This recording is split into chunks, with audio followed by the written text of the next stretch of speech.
I'm really just running for money. I'm love flow, Joe chasing the check. I'm really gonna run up the money. I'm Carlos, really running the best. Car moving through these Ubers, I maneuver with the bag, baby. Never feeling stressed. Car moving through these Ubers, I maneuver with the bag, baby. Never feeling stressed. Bigger the bag, bigger the beef, bigger the problem, bigger the be one of the pulling the scene. Broke at the end of the month, flow, Joe, kill mo, run it up, keep clean. Never let them touch, fits like temper tantrums. Girl, come back up, all in the club, and bring all your girlfriends. Girl hopping up about a Pearl 6, Louis speed bag glued to her wrist. She was getting paid, she ain't think a thing, but she was thinking slay. We blade thicker than a snicker bag. Talking about she don't come with no baggage. Y'all in her bag, I probably should. I'm really just running for money. I'm love flow, Joe chasing a check. I'm really gonna run up the money. I'm Carlos, really running the best. Car moving through these Ubers, I maneuver with the bag, baby. Never feeling stressed. Car moving through these Ubers, I maneuver with the bag, baby. Never feeling stressed. I'm really just running for money. I'm love flow, Joe chasing the check. I'm really gonna run up the money. I'm Carlos, really running the best. Car moving through these Ubers, I maneuver with the bag, baby. Never feeling stressed. Car moving through these Ubers, I maneuver with the bag, baby. Never feeling stressed.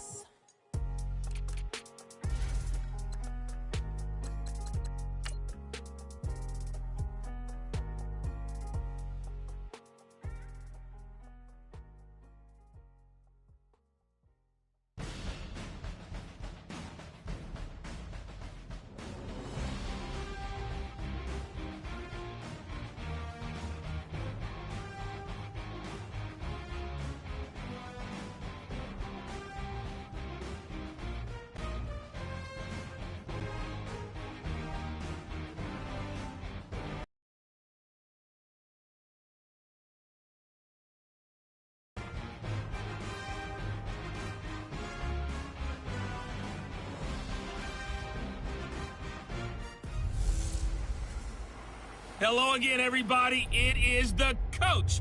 You're tuned in to Madden 19 on EA Sports. We're just about set to get started, and this ought to be a good one between the Pittsburgh Steelers and the Baltimore Ravens.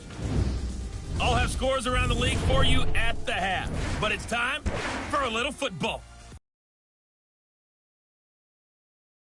And Charles Davis. Coach, thanks. CA Sports coverage of the NFL brings us to the Inner Harbor and M&T Bank Stadium here in Baltimore, Maryland. Nothing like the fanfare of introductions to an NFL game, and that was in evidence a moment ago. Fireworks, pyrotechnics, you name it. This crowd is ready as their guys get set to match up between the Pittsburgh Steelers and the Baltimore Ravens. Alongside Charles Davis, I'm Brandon Gaudin. And, Charles, you look at this Raven team as they get ready here. They come in feeling good after back-to-back victories. And last week they put together a 3-touchdown victory and were never challenged in that game. Let's see if they have a little bit of a letdown here. Meanwhile, for the visiting Steelers, the beat goes on, doesn't it? A perfect 10-0 to start the campaign. And it's a good locker room to be in, too. Guys don't show up on game day hoping to win. They expect to win. And so far, they've yet to have a letdown. The final playoff push is upon us. It's Week 12 of the NFL season, and we're underway on EA Sports. This fielded at the 2. And he'll be brought down at the 23, make it the 24-yard line. So here come the Ravens with their first look on offense. They'll be under the command of the former Florida State Seminole, the #1 overall pick in 2015, Jameis Winston. And it felt like in watching the game tape, he got everyone involved last week. He was a manager. He really was. That's a great way to put it because they ran the ball some. They threw it accurately. 1 touchdown pass, so he didn't, break the bank doing that, but he didn't throw any interceptions. That's the bottom line. That's why a defense loves a quarterback like that. Doesn't put them in bad situations. The former second-round pick, this is Joe Mixon. Some fancy footwork, but not much room to operate. Just up past the 25 and no further. DJ Hayden, the corner, in on the tackle. And here now, the Baltimore offense. Out of the backfield is Joe Mixon, and he was a valuable commodity coming out of the University of Oklahoma because of his ability to be so versatile. Can run it inside with power, gets to the perimeter and can outrun people, catches the ball not only out of the backfield, but you can split him out just like he would be a receiver. And I think that if he wanted to dedicate himself, he'd be an all-pro kick returner. On second down, here's Mixon. And he is going to be stopped cold behind the line of scrimmage. That'll be a loss of a yard, and it leads to a third down. Nice play right there to stop him behind the line, but I want to see how this defense continues to play him here in the first half. Yeah, we know. You know better than I. He has the ability to take over a game, so what do? Yeah, I think you have to make sure that you bottle him in at varying levels, because if you crowd everyone to the line of scrimmage, if he breaks through, it's nothing but room to run. So now an early 3rd and 10 here on their opening drive. Ready? Blue lady. Let's go. Working out of the gun, Winston. He gets this in the hands of Mixon. And they work this well upfield across the 45. A good pickup there at 22. You know I'm going to lean towards the defender, right? You know I'm going to do that. I know. That's a tough situation for him as I see it. But the truth of the matter is, that ball was not streaking towards him. Had a little arc on it. He's got to find a way to get his head around and make a play on the football.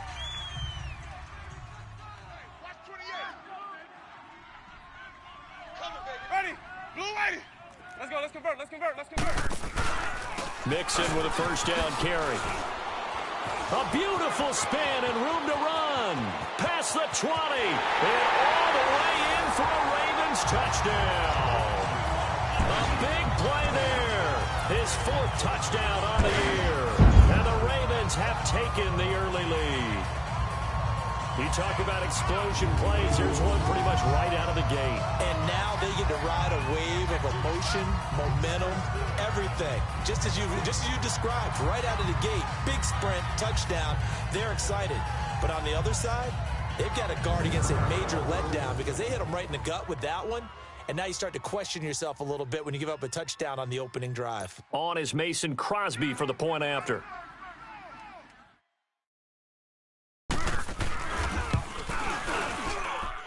Crosby with the extra point, and that makes the score 7-0. So that drive, 4 plays, and it all culminated in the touchdown run coming from Joe Mixon.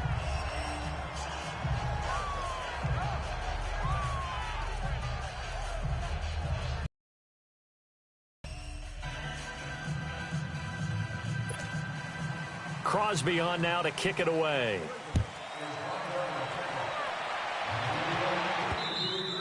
And they will not get a chance to return this one as it's through the end zone for a touchback. So the Steelers offense getting set for their first drive. They're led out by their 6-foot quarterback. You may have heard of him. From Purdue, it's Drew Brees. Brandon, it's always nice when you get recognized with an individual award. And he was the AFC Offensive Player of the Week last week. But when you do it in a win, so much the better. Absolutely. And he was all talking about that win, not so much the award he received on Wednesday. And it's a nice-looking award. I wonder if he took it home, you know, got out of the car, showed it off to the kids in the neighborhood, passed it around. I wonder what he did with it. And the catch made, it's Tyler Boyd. And he'll be brought down. Oh, that's a face mask. Certainly looked like it. Indeed, here come the flags. Personal foul, face mask, defense.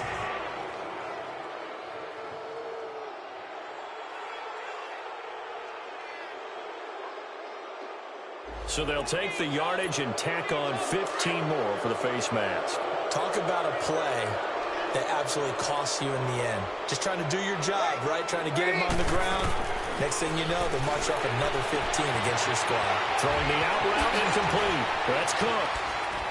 And they'll wind up getting this one all the way down inside the 20. A good pickup there, 26 yards. Just the first quarter, but tackling going to be so important going forward. They've got to limit plays like that. And that's something when you see it happen early in the game and they don't get him on the ground, you can always tell that they were concerned about it going in. Because I can just tell you from my days, I remember being in college and worrying all off season about our season open opponent. and they had a receiver that could shake and bake with the best of them. I tackled him on the first pass of the game, and the relief was incredible. Ended up having a pretty decent ball game. But if I'd missed him, it would have been a different story. long night. A first opportunity for the Steelers in the red zone. They've got a 1st and 10 at the 17. Working from the gun, it's Breeze. Almost able to intercept it. That's one he would have liked to have held on to on this first drive. Instead, 2nd down. On your screen now, here are the offensive starters. At wideout, Antonio Brown is certainly someone that the defense always has to account for. Without a doubt, a true #1 receiver. It doesn't matter to him how defenses want to cover him. He sees it as a challenge and knows how to defeat them.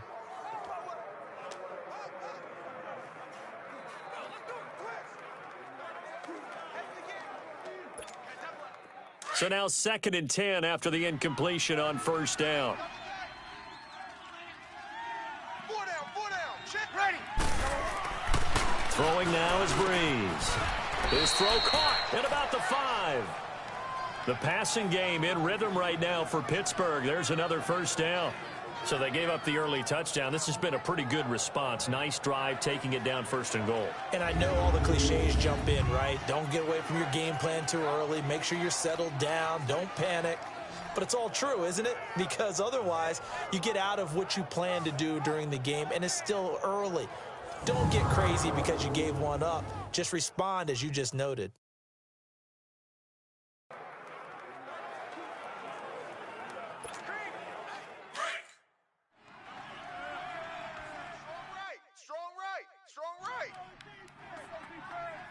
Ready. We're waiting. Again, it's Breeze. And he is in for the touchdown. But it's been quick strike ability as we saw on that drive. I think they're actually intimidating defenses because they're back on their heels right away, wondering where it's going to come from, how they're going to hit them. This group is well organized, well coached, and extremely confident in what they do.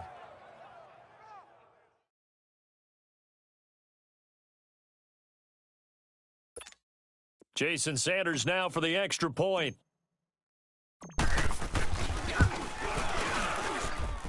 Extra point up and good by Sanders, and we are tied at 7.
Just a 4-play drive that time, and it results in a 4-yard touchdown run.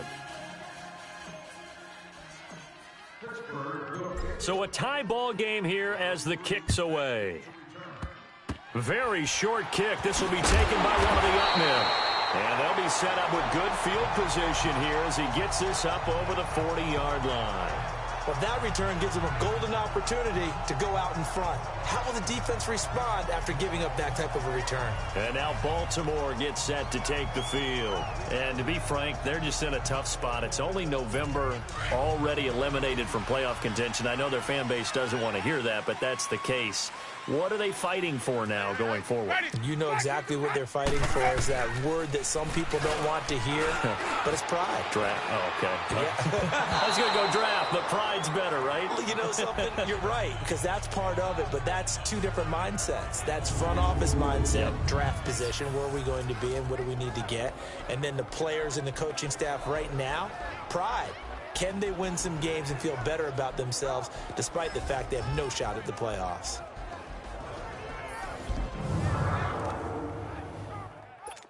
So after the incompletion on first, now 2nd and 10. Alert! Alert! Ready! Blue 80!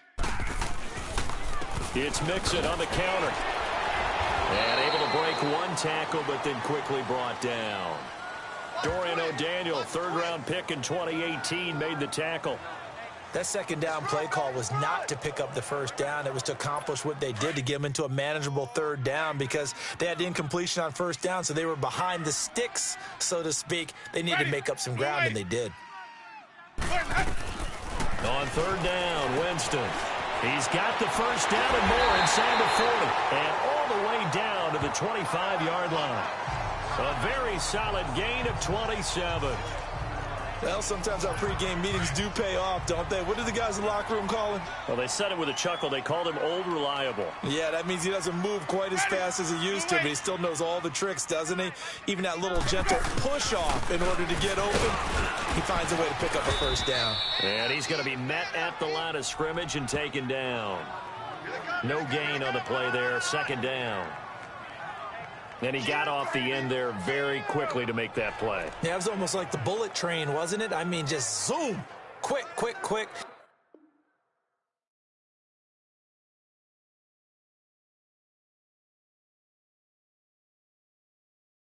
And what a terrific play, holding them to no gain.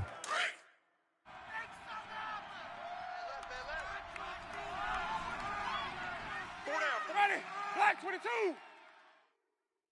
Boys hot! Let's go! They'll run it now out of the gun.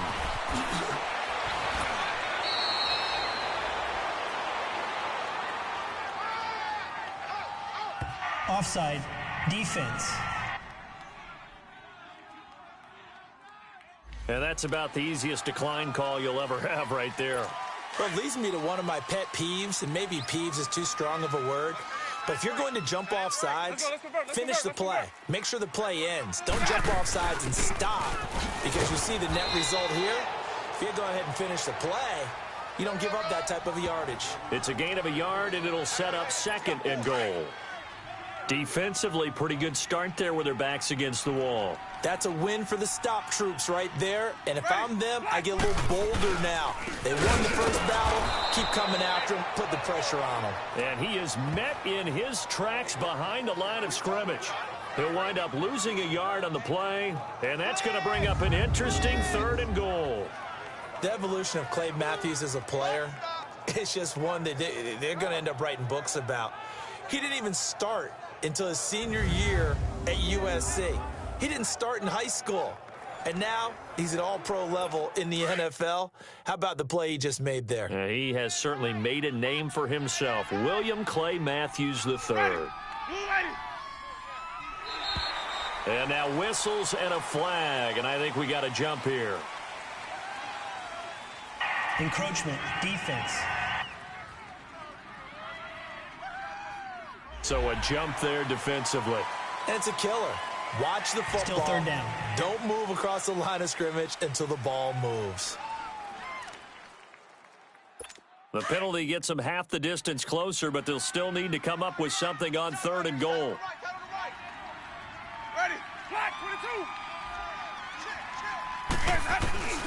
From the shotgun, it's Winston. Got a man, it's caught for a Ravens touchdown. Michael Gallup, his third touchdown now on the year. And the Ravens are in for 6. And all about timing there on that short slant, Charles. Exactly right. That was timed up so well. The route, the throw, touchdown. Crosby connects on the extra point, and that makes the score 14-7. So that drive in total 8 plays, and it's capped off with a Ravens touchdown.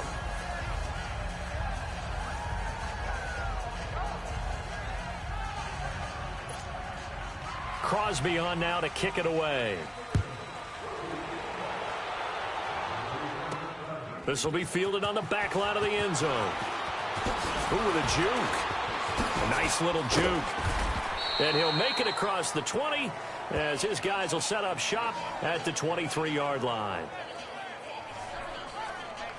And Pittsburgh getting set to take the field. And it's only November, but the playoffs, we know how it works. They'll be here before you know it. If it ended today, they would be the #1 seed. And that's a great spot to be in, but I love the phrase, if it ended today. And I'll guarantee you, that's what they've discussed in their locker room, in their meeting rooms. Yeah, we know where we'd be if it ended today, but we also know it's not ending today. Right. So they've got to continue to play the type of ball that put them in the spot where they're #1 in their conference. It's a 6-yard gain on the ground, and that'll make it 2nd and 4.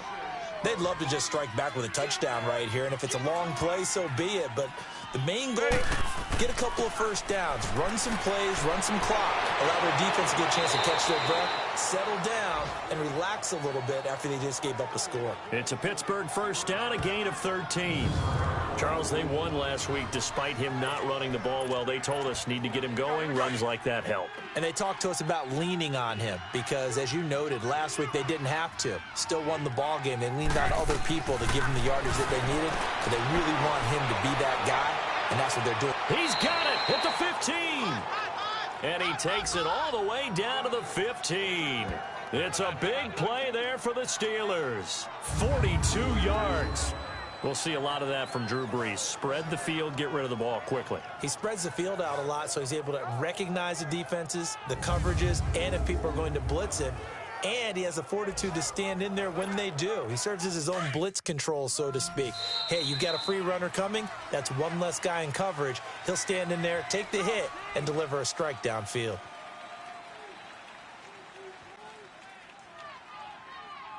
Now, prior to the snap, we hit all zeros as time has run out on the first quarter of play. 14-7 is the score. We're back to Baltimore after this.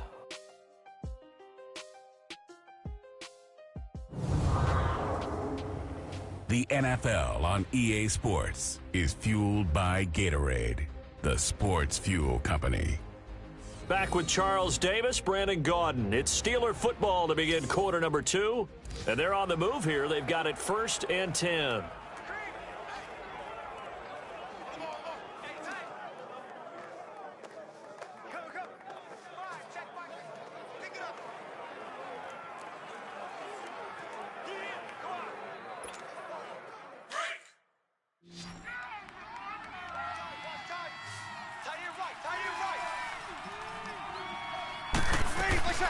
Here's Brees to throw. And he couldn't quite get there. Tackled down at the 1. Back-to-back nice gains. That one for 14 yards and another first. Partner, as a quarterback, sometimes you just got to know when the clock has gone off in your head, it's time to go. Tuck it and get all you can. Here we go, here we go. Tight end to the right, boys, tight end to the right. Move. Here's Brees. Touchdown, Steelers. And always a good first half when you can hit pay dirt twice. And it never hurts to have that good feeling as the game moves on. Just think about halftime. If that's all he gets, he'll just sit there at the half and think, all right, 2 already. I can get some more. And he'll be encouraging his offensive line to create some space. Extra point up and good by Sanders. And we've got a tie game here in a back-and-forth first half.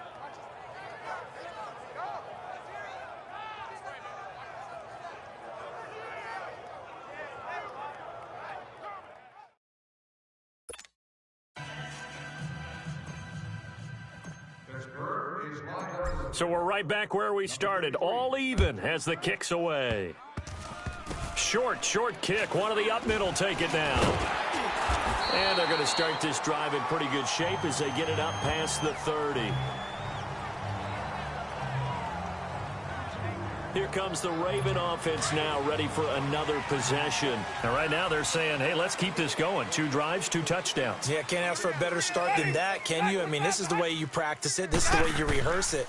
But right now, the play calling, they're locked in really well. And that one blown up quickly as he's going to be stopped before he could even get started. I know when I was a kid, I always got real excited when I saw those lateral-type runs. But the best backs that made it happen, they put a foot in the ground and just go. That didn't happen there. That play got swallowed up.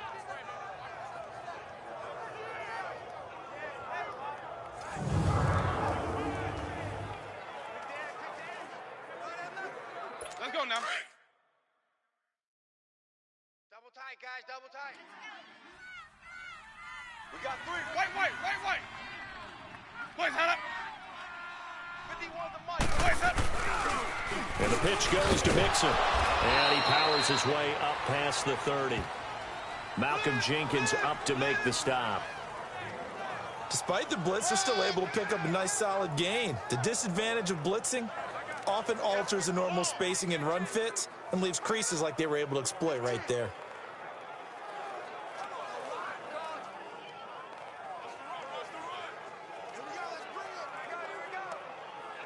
The Ravens on 3rd down. A perfect 3 for 3 as they look to keep that streak going. This is 3rd and 11. Ready. Blue ready. My 50. From the gun, Winston. Thomas barreling ahead. And he finds Julius Thomas. And all the way down to the 24-yard line. A big-time 3rd down play for the Ravens. 45 yards. I know they had good coverage downfield, but you have to wonder, on 3rd and long like that, how does that happen, that they can get that far downfield and complete a pass? You got to guard the sticks, understand where you are, so it's almost like someone fell asleep at the switch, and now that the play's been completed, they've got to dust themselves. And they'll take it into the end zone for a Ravens touchdown. Devontae Parker, his 6th touchdown of the season, and the Ravens have broken the tie. How about that touchdown, partner? If you blinked, you probably missed it. I looked away for just a second, and they were in the end zone. Now Crosby for the point after.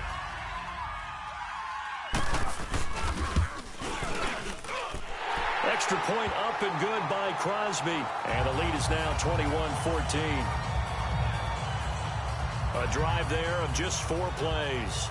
And it's capped off by the Baltimore score. Crosby on now to kick it away.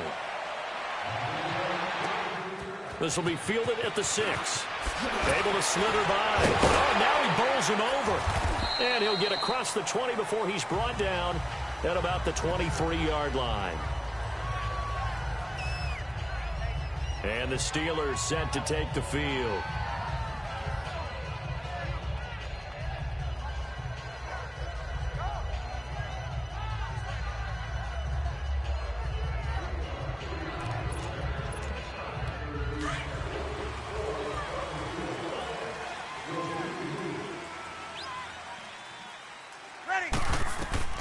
Throwing on 1st down is Breeze.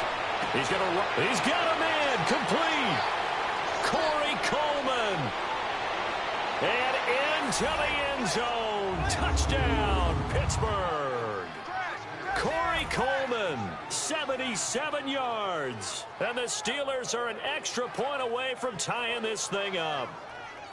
These two teams in this first half, it's been fun. Back and forth, back and forth. Well, it's not fun for the defensive coordinators, but offensive coordinators are enjoying it. Yeah, they're having streaks here, aren't they? Being able to put scores together and really bunch them up, and we have a tight game here. You know, we often talk about having the right shoes for the right turf. Today it's track shoes, because that's what we've seen with these offenses. Yeah, it's been an absolute track meet so far, and fun to watch. Extra point up and good by Sanders. And we've got a tie game here in a back-and-forth first half. And we can break that scoring drive down pretty easily. 1 play, long touchdown pass into the end zone.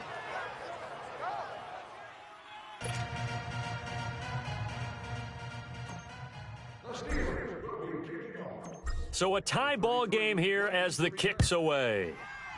Very short kick. This will be taken by one of the up men. And solid field position here to start as they get it out to the 40-yard line.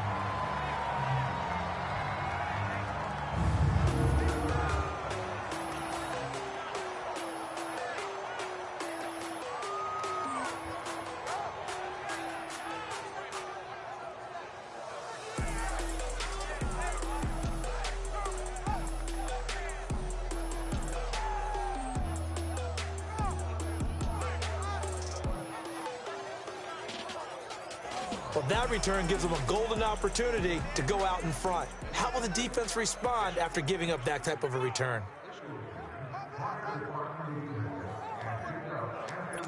Baltimore with good starting field position as they come up 1st and 10.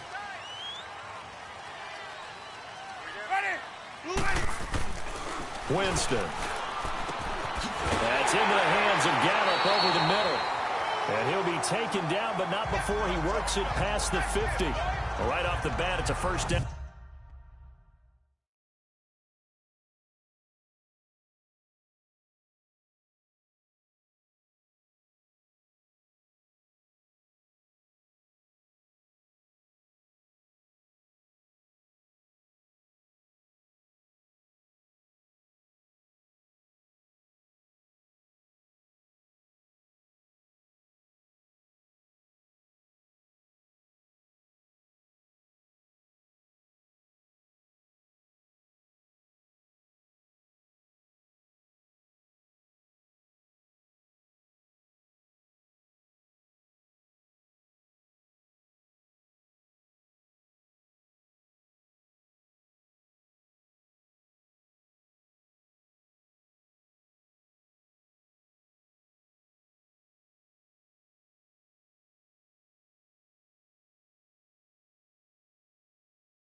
To start the drive, 12 yards.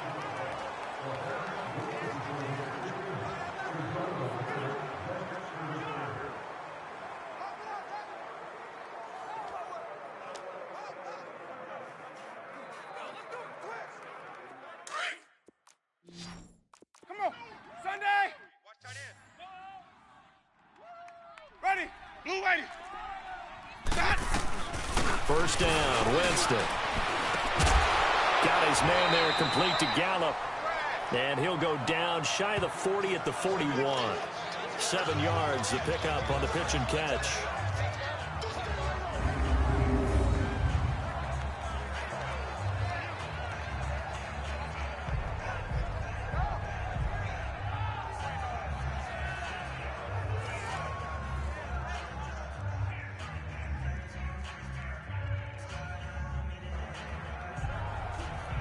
Able to get 7 on that first down pass play. 2nd and 3.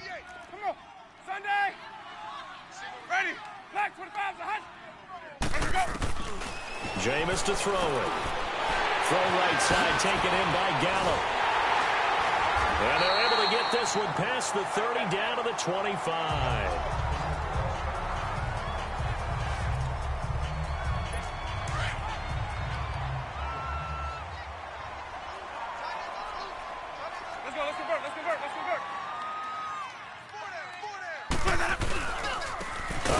To Mixon. And able to push his way forward here for a good little gain. He'll get a nice chunk there on the first down run, and it's 2nd and 4. Well, earlier this half, you were wondering how they were going to defend him. I think you used the term bottle him up at different levels. They struggled to do that. They certainly have, because when you see them approach, in order to bottle them up at different levels, that front line's got to take care of business. Otherwise, he starts to slip through. For a big guy, Jameis sure can move. Did a nice job there picking up the first down with his legs. He is tough to bring down, Jameis Winston. Yeah, Charles, I remember calling a baseball game of his. He played baseball at Florida State, too. And you saw his legs, tree trunks sprayed in to those baseball pants. I said, how could anybody bring this guy down? And that's part of the beauty of his game, because he has that toughness, that thick body. He may not beat you sprinting, but he's real sharp with his mind, and he knows how to get away from people. Here's Winston. Eluding the pressure right. And he'll be brought down right on the edge of the goal line at about the 1-yard line.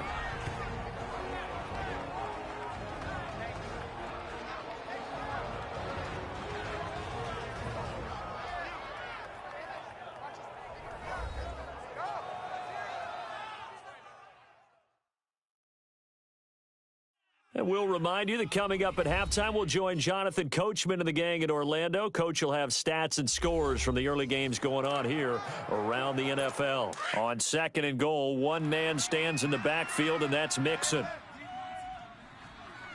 Ready? Blue ready. Where's that? They'll try to throw now. Winston. And this is caught. Touchdown, Baltimore. 3 touchdown passes now in the ball game for Jameis Winston. And the Ravens have broken the tie. And he is a reliable target. They like. And now it's blocked. Turnover. That's what we do. Other way. Let's go. Ball. Get off here. Get off. We got it.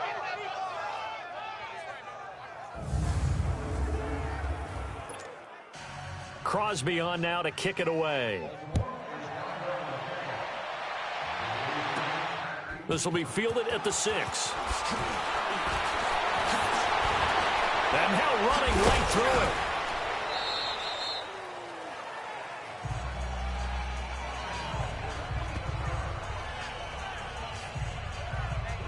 Drew Brees getting ready to go again on offense. Been a decent start for him here in this first half, but bottom line, his team's losing. They got to fix something. And it starts with him. He has to keep that little quarterback strut going right now to make sure his team sees him as confident.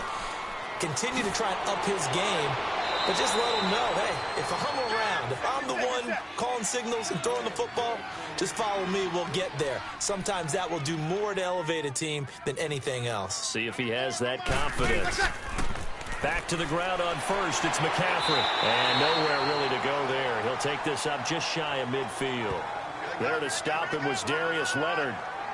Well, we saw him there trying to get it to the outside, trying to get to the perimeter, but not a whole lot of room there. But there's got to be one positive to that.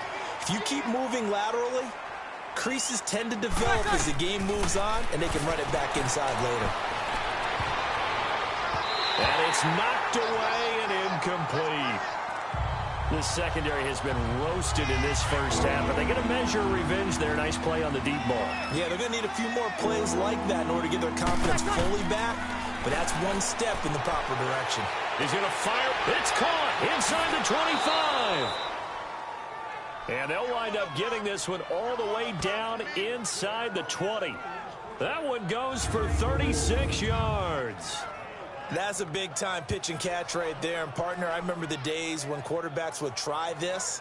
They were holding their breath. But nowadays, they're counting on their receiver to be just a little bit better than the defensive back when it's one-on-one and the ball's in the air like that. So the big play means just like that, they'll operate from the red zone now on first down. We got chips over here. Into the red zone, it's Breeze. And able to get him down, but he does reach the 5. 11 more on that one, and another first down. First down now, but that clock rolling. Breeze now. Flushed out right. Oh, and now he bowls him over. He'll wind up getting right about 4 there on the scramble, and it's second down. Now the Steelers hustling up to the line of scrimmage. On second down, here's Breeze. And he's in for 6 and a Steeler touchdown. Drew Brees in the final seconds of the first half. And the Steelers are an extra point away from taking the lead. That's one of the better examples of clock management I've seen. Whittled it all the way down just about and still put the ball in the end zone. Yeah, just a methodical drive and something really to take into the lockers here. So now this to get themselves a lead here heading into the break. Extra point up and good by Sanders. And that will give them the lead here as we get on towards halftime. So this drive spans 7 plays. And it ends with a 1-yard touchdown run.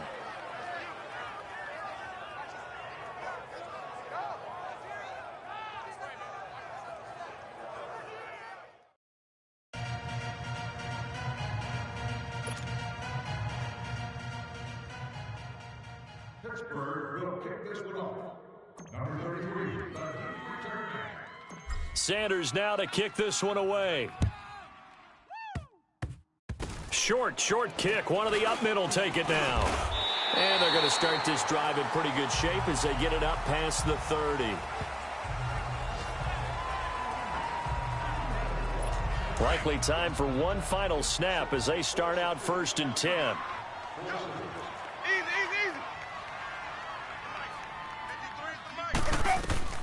Final play of the half here. Winston.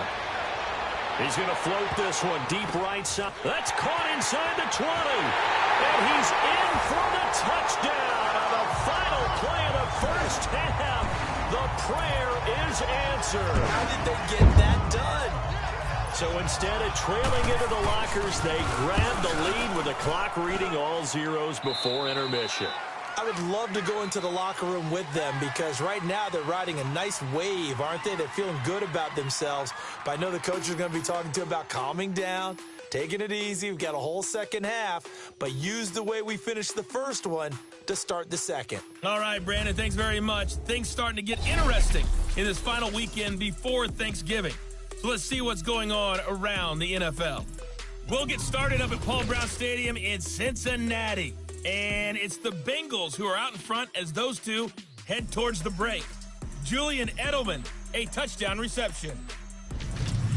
From there, we head down to sunny Miami to check on the Dolphins at home at Hard Rock Stadium. And they have the lead in that one over the visiting New England Patriots. Matt Ryan with 3 touchdown passes there. Finally, we head to the shores of Lake Erie. see what's going on with the Cleveland Browns. And that one's gone to halftime with the visiting 49ers out in front. Deshaun Watson on fire. 3 touchdown passes. In our game has been Jameis Winston, who's been on target in the first half. He's thrown for over 200 yards already, and his guys have the lead as well. As we get you back to Brandon Gaudin.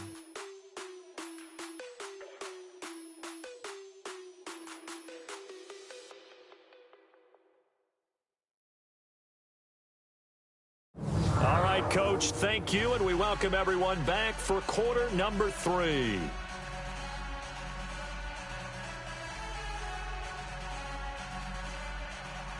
Crosby on now to kick it away.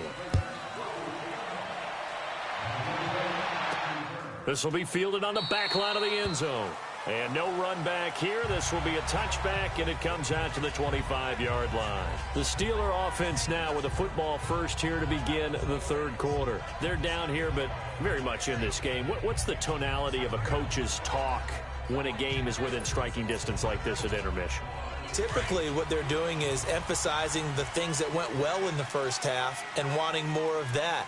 Sure, you've got to go over some of the errors and clean up some things because there's a reason you're down. But overall, I think they want to stay positive, stay up with this team. We're just starting the second half. And he's into the clear. The 20, 10, and into the end zone. Touchdown, Pittsburgh.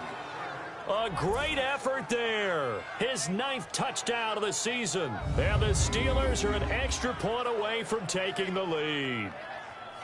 And that run massively increased his production in this game, and now he's over 100 yards. And break out your calculator, partner, because his yards per carry went up significantly, right? Big-time jaunt all the way to the end zone. Sanders now to add the extra point. Extra point up and good by Sanders, and that will put them on top here in the third. One of the shortest drives you'll ever see. One play, 75 yards, 6 points.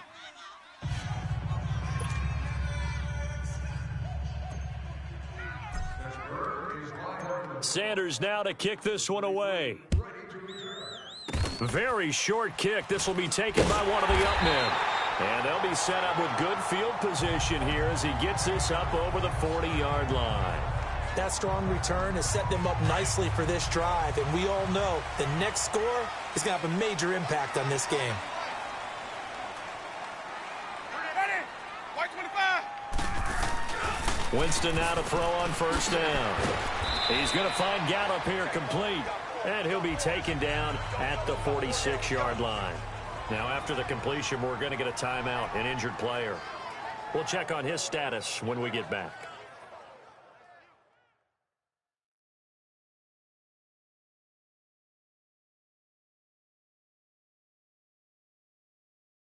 If you require medical attention for any reason. That first down completion only netted him 3. 2nd and 7. 4 down. Ready?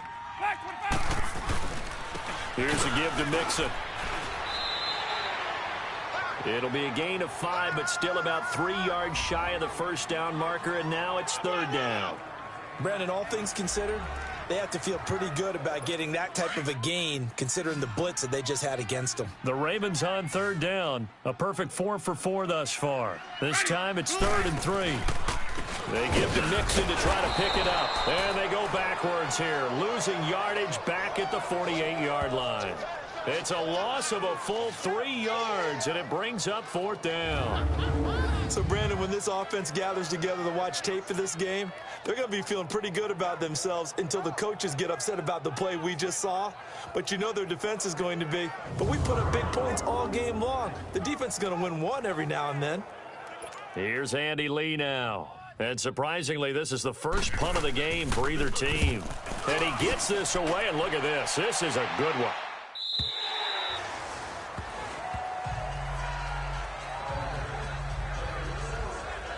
And Pittsburgh getting set to take the field.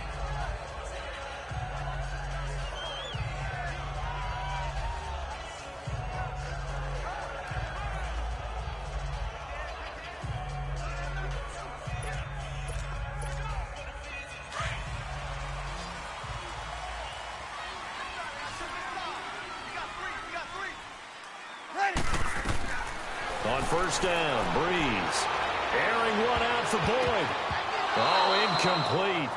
A turnover would have really helped there. Almost intercepted. Instead, it's just second down. Fair to say the secondary play, whichever side you're on, hasn't really been a glowing exhibition so far, but a nice job there to prevent a long completion. I agree with you, but at some point, someone had to make a play and try and stop this exhibition of almost speed racing that we've been watching, huh? Yeah, it has been quarterback and receiver dominated. He'll get about 3 as he's taken down at the 23. Well, that's a good start to this drive on the defensive side of the ball. Force the incompletion on first down, and you're able to shut down the running play on second. Yeah, I wouldn't be surprised now. A little bit of pressure going at the quarterback in the expected passing situation. First carry for James Conner. And he'll be brought down with the first down and a late flag here, too. And he may get a few more tacked on for good measure. Face mask. Defense.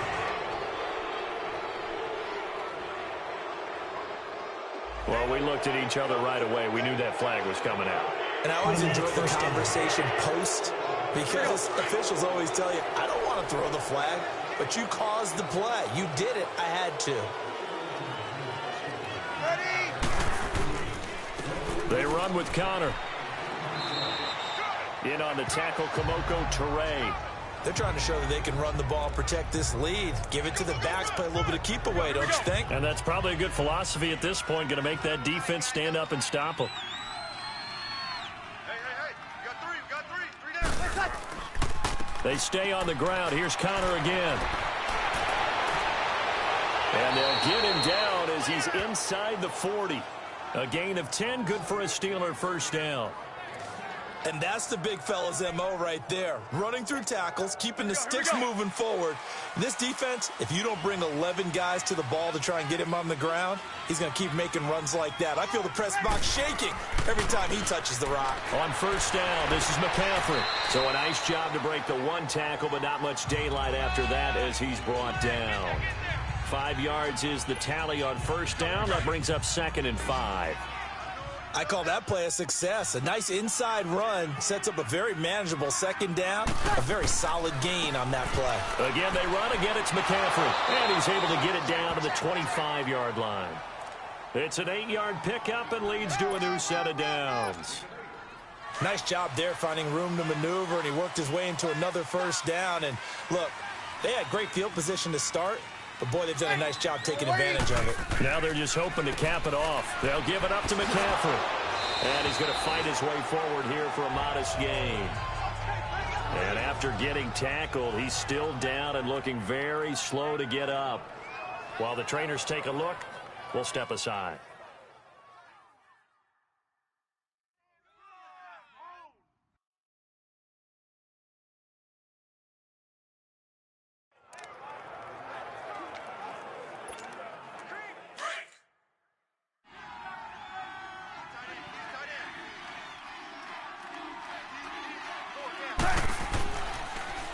Now it's Conner, and that didn't fool anybody. He's going to be dropped in the backfield. He lost 4 there, and it's 3rd down. He has elite instincts from his linebacker spot. He's able to diagnose the run and flies in like a missile to stop that one behind the line of scrimmage. 8th play of the drive forthcoming, and they need 8 yards on 3rd down. Now Breeze. Man open left side is Brown. And down inside the 15, shy of the 10. 12 yards there as they keep this drive rolling. It's another first down. That's the number 2 receiver in the NFL in terms of yardage. And tell you what, a few more plays like that, he won't be number 2 for long. Well, that's what often happens when you have competitors running around the field. These guys know where they stand in relationship to yardage, totals, numbers, the whole deal. And let's face it. And he's going to take it in for a Steeler touchdown. Tyler Boyd, his 3rd touchdown now on the year. And the Steelers find a way to stretch their lead. And he has reached the summit. Move over Peyton Manning. There's a new record holder at the top, partner. And somewhere Peyton Manning is not excited about moving over, but he respects the fact that someone came and got his record. And we're here to see it. How exciting is this? Not just for us, but for all fans of football. Extra point up and good by Sanders. And the decision to just kick the extra point winds up successful.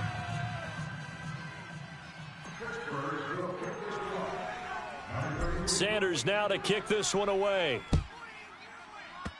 Short kick. One of the up middle take it down. And they'll be set up with good field position here as he gets this up over the 40-yard line. Joe Mixon and the rest of his offense making their way back onto the field. So after that hot start, the numbers here show the decline. What has the defense done adjustment-wise? Sometimes when you have a running back who's gotten off to a hot start, you've got to catch him before he really gets going. So you change what you do across the defensive front. Instead of the linebackers being back a few yards, you bring them up closer. It's what we call mugging the line of scrimmage, taking away a lot of blocking angles and gaps and maybe stopping him before he can get going. Mugging the line of scrimmage, okay. Yeah, in this case, I know many people like to throw to the tight end, maybe in a little flexed out position because he creates mismatches with his size. But slot receivers do the same thing with their quickness, their speed, and their route running savvy. They'll run it now out of the gun. And he'll be brought down at the 45-yard line. Give him 3 yards and a fresh set of downs. 2nd and inches is oftentimes an invitation for an offense coordinator to take a big shot downfield because he feels like he can come back on 3rd down and pick up the 1st down. But sometimes you just don't want to break tendency. Stay with what you are, stay with who you know, and go get the 1st down. That's exactly what they did. Ready?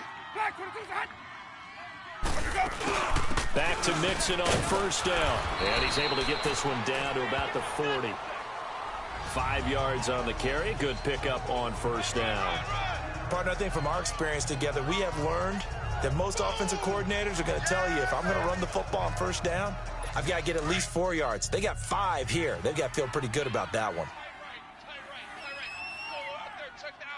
Ready? Blue lady. Now a 2nd down throw for Winston. Now the ball comes loose, and it's picked up by the Steelers. And his guys will take over at the 30-yard line. We have seen this before, and we know coaches preach about this and work on it all the time. Catch the ball.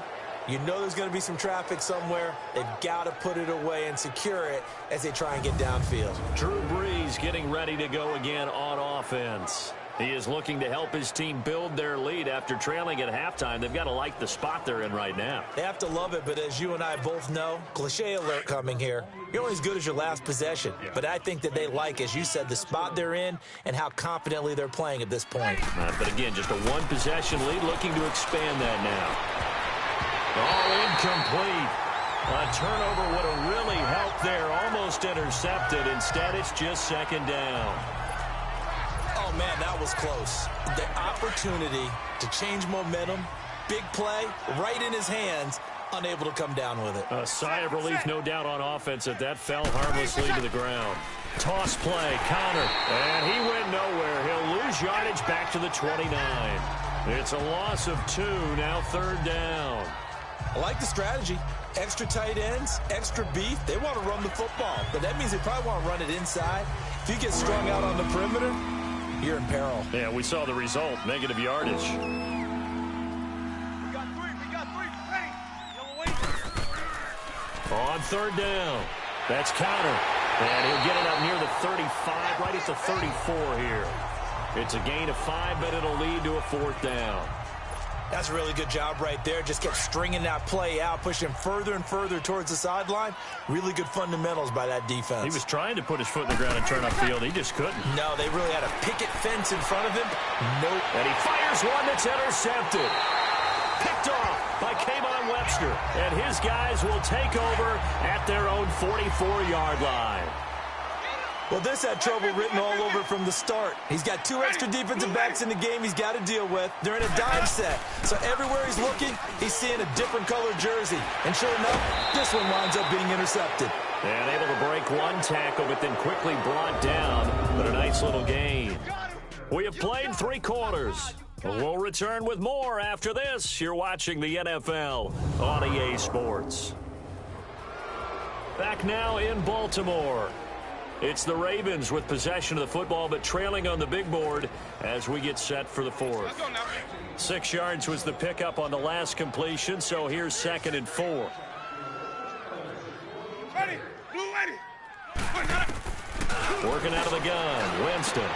Now he'll dump it underneath to his running back, complete. And he is tackled inside the 40, not quite to the 35.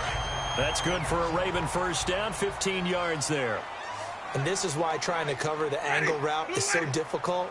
Anyone playing the linebacker position, when they see a running back out of the backfield widen because he heads towards the flat first, oftentimes you widen too much and overcommit.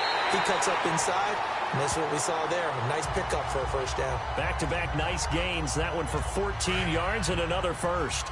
How many times have we seen this late in the fourth quarter? Because you know the pass rush is getting after him, and they get upfield, get that great push, and what do they create?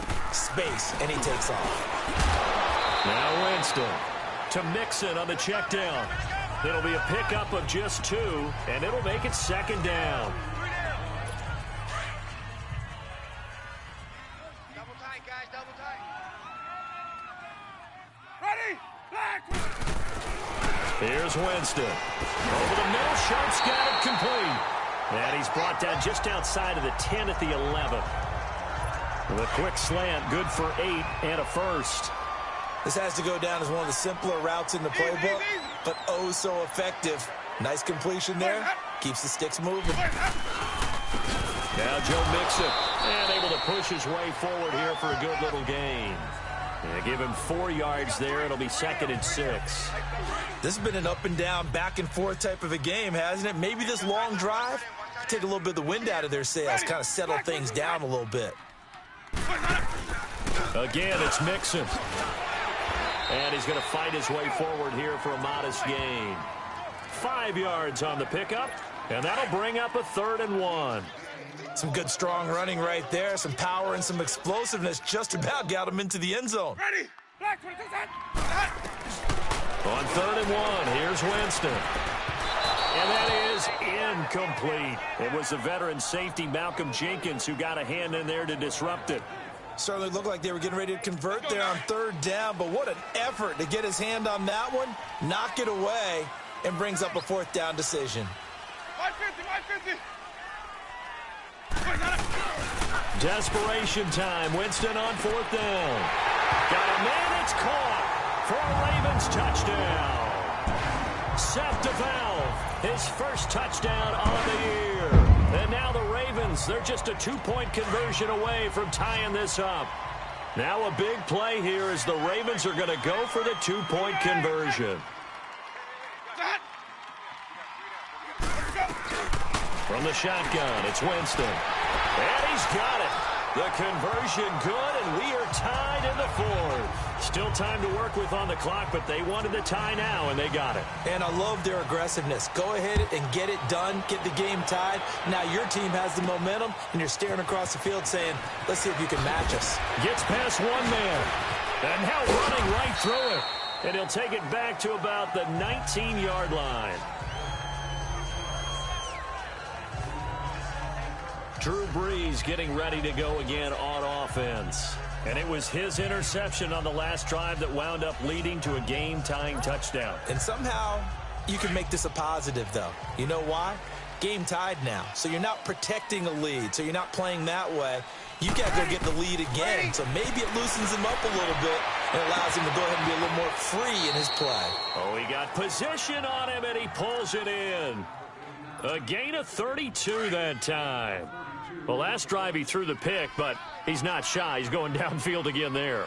And you can't be, because if you back off after throwing an interception, your whole game plan just goes. And this is going to be intercepted. Picked off by Von Bell. And they are going to take over right there at the 22-yard line. So how about that for a momentum switch? We're in the 4th quarter, and it's a tie game. You've got to take care of the football here. Now their opportunity to take the lead right out the window, and everything is flipped in the other direction. Here's Joe Mixon as they start on the ground. And that play going absolutely nowhere as he's belted before he could get out of the backfield. Now it appears we've got an injured Raven down there on the field. Well, he gets attended to. We'll step aside.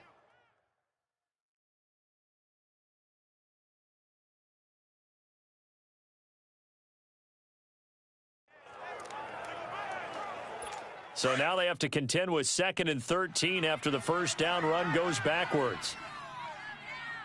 3 down. Ready? White 25. White up. Now Jameis on 2nd down. Sets up the screen to Lewis. And this one will go to the 28-yard line. Give him 9 yards on the 2nd down screen play. For a second there, I thought that might break big.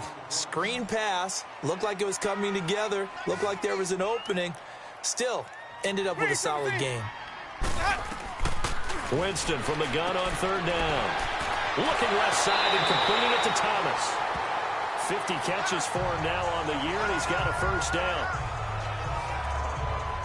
So with a yardage on that completion, he's now right at exactly 300 yards on the game. And isn't that the magic number you get? All right, 300. That means it's going to go on a commemorative football to put on your mantle when they give you the game ball if your team wins. So much confidence flowing through him right now, throwing the football. I think it's permeated itself throughout the entire team. They feel good about what they're doing. 12 more yards there and another first down. Absolutely love the run right there. This guy's known for his quickness, but also for his speed. And he's able to get to the 2nd level almost before you blink if you give him any type of blocking. Always talk about slot receivers, and they're usually known as quicker than fast. In this case, we've got a guy who's quick and fast, and he used it to great advantage. I know coaches tell us all the time that having a powerful arm isn't the #1 thing they look for in a quarterback.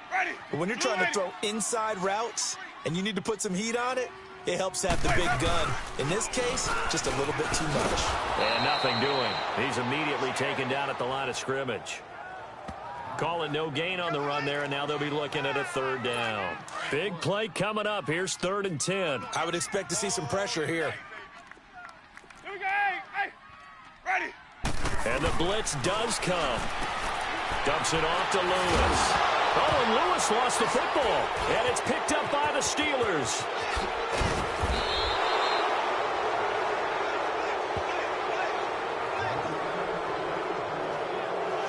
Well, so much for the 4-minute offense. They were trying to reduce the clock, get in position to win the game, and leave no time for them to come back and catch them.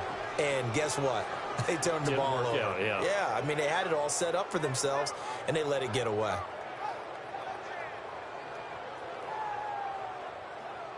And Pittsburgh getting set to take the field. And there are parts of their last drive they'd like to emulate. And, of course, they'd like to forget the ending, the interception. But they did put together, Charles, a nice sustained drive to get him down the field. Yeah, and unfortunately for them, the only thing that matters is part 2, right? Because once they threw the interception and finished off the drive, that does them no good to go back and say, well, you know, we had a good one going. Finish things off. That's the only way you can get it done. Pretty nice, aggressive run there before being brought down just inside of the 30. It's a 6-yard pickup, and it gets them to 2nd and 4. Well, they did throw interceptions on their last 2 drives, so no surprise at all they decided to start it with a running play. I'm actually a little bit surprised, though, that they got as much out of it as they did. Yeah, decent little gain. Puts them in a pretty good spot for 2nd down. And he's able to get it down to the 25-yard line. Just 4 yards on the pickup, but that's good enough to extend the drive.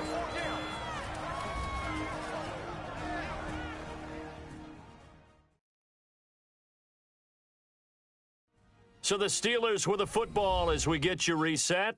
And let's see what they've come up with offensively after having time to talk it over. Some good games going on in the early window. This might be the best of the bunch. 3 down. Now a toss. This is Connor. Oh, and now he bowls him over. And he'll fight forward maybe to the line of scrimmage, but that's all. No gain on the play. It'll be 2nd down. I know the scouting report on him is that he doesn't possess the eye discipline to be an elite linebacker. And what that means is his ability to read, react, and make a play. But on that one, he looked like one of those guys. 50 catches for him now on the year, and he's got a first down. But they picked up a little bit of yardage there, and now, in this situation, should be in no hurry to run a play really fast. Let the clock wind down. A game-winning field goal would be a chip shot from here. Let's see how they play it on 1st and goal. Connor. And he maneuvers his way down to the 3-yard line. And now the Raven defense going to call a timeout as they'll talk things over prior to this upcoming 2nd down play.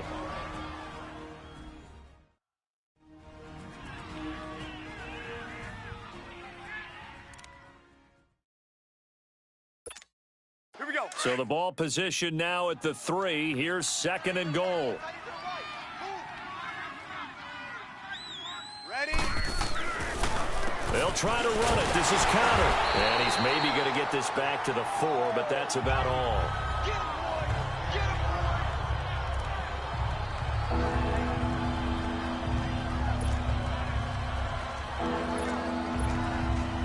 Well, they've been so good on 3rd down all day long. Can they convert another here on 3rd and goal? Get set, get set, get set. Down, 5 down, stand up. Ready, what's that? Now they'll run it on the toss. And he's in. Touchdown, Pittsburgh. A great play there with touchdown number 8 on the year. And the Steelers are going to take the lead. Hey, that score deserves our respect, deserves our excitement. But I'm looking at the clock, and I'm thinking there's a long way to go in this one. Ideally, they would have liked to milk a little bit more time off. Now on the other sideline, you start to get the crew together and say, this is what we practiced the 2-minute drill for, right? Yeah, you hope you've been in that situation before, and if you haven't, you just have the confidence, hey, let's go down there and get this thing done. But, boy, that's a big score right there to give them the advantage. Extra point up and good by Sanders. And the decision to just kick the extra point winds up successful. Sanders now to kick this one away.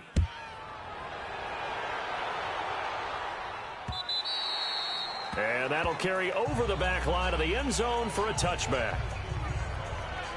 And now Baltimore gets set to take the field. They're down here in a 1-score game, but the time, it's a factor, but it's not a huge factor right now, is it? It's really not, because this amount of time gives them a chance to run their offense, to go through play sequences. And this is what they work on every week in practice, usually on a Friday.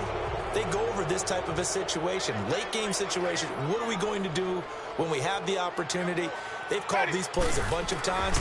Now's their chance to execute them. Well, they have the opportunity now. Here's the execution. Steps away to his left.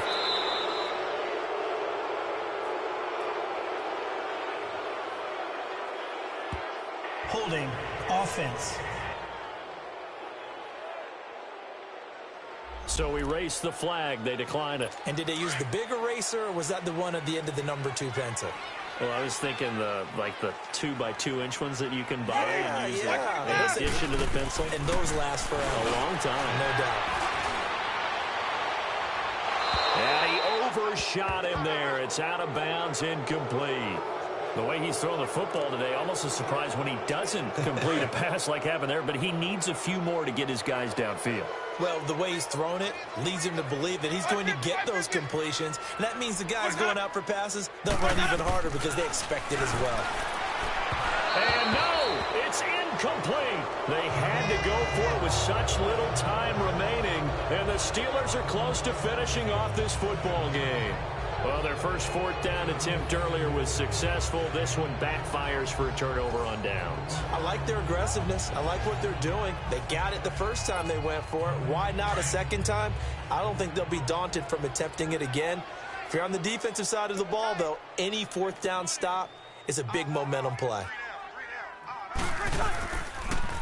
Now they'll run it on the toss. Oh, a heck of a move. Man. A strong broken tackle on that one. And then they get him to the ground just shy of the 15.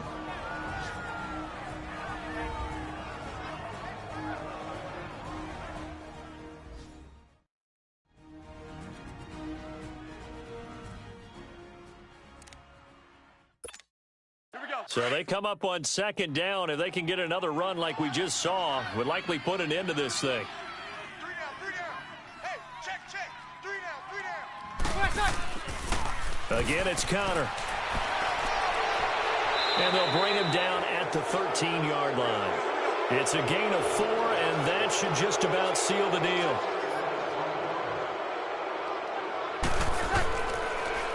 Now they'll run it on the toss. And this play goes nowhere, losing yardage back to the 15. It's a loss of 2 there, bringing up 2nd down.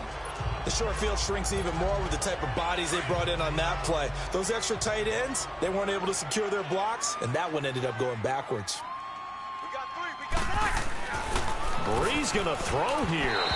And that is incomplete. 7 seconds remaining. Kayvon Webster on the defensive side able to get a hand in. This goes to the goal line. You got to be very careful with the offense calls rub routes. When I call a pick trying to screen you off from your coverage, does a nice job of avoiding that and helping force an incompletion. Breeze to throw. That's complete right around the 8. And he can't quite get there. Tackled down at the 1.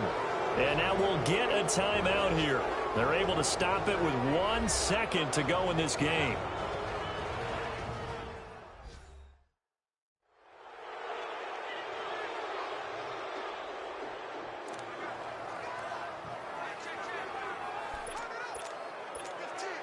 It's 1st and goal, and a late touchdown at this stage could officially salt this one away.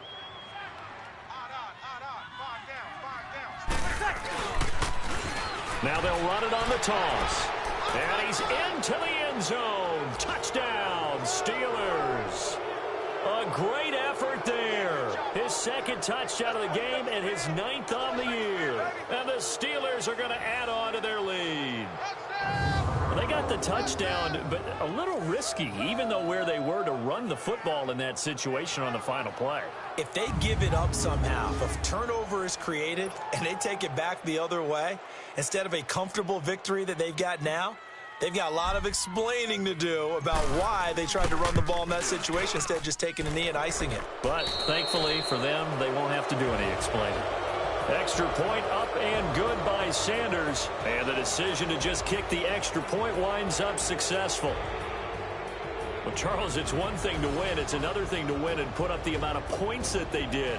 Boy, were they clicking on offense. They can't help but feel great about themselves, can they? I mean, what a game to put up that number of points, continually feeling like they're moving the ball and things are working and clicking. They think that they can bottle this and carry it with them. And as an offensive coordinator, you just don't think you can do anything wrong. Whatever you call, run, pass, it's all going to work. That's called being in the zone. So for Pittsburgh, the perfect season remains intact as they move to 11-0 on the year. And they'll get another road test next week as they head to Houston to take on the Texans. Meanwhile, for the Ravens, they've fallen out of things now as they sink to 3-8. And they'll try...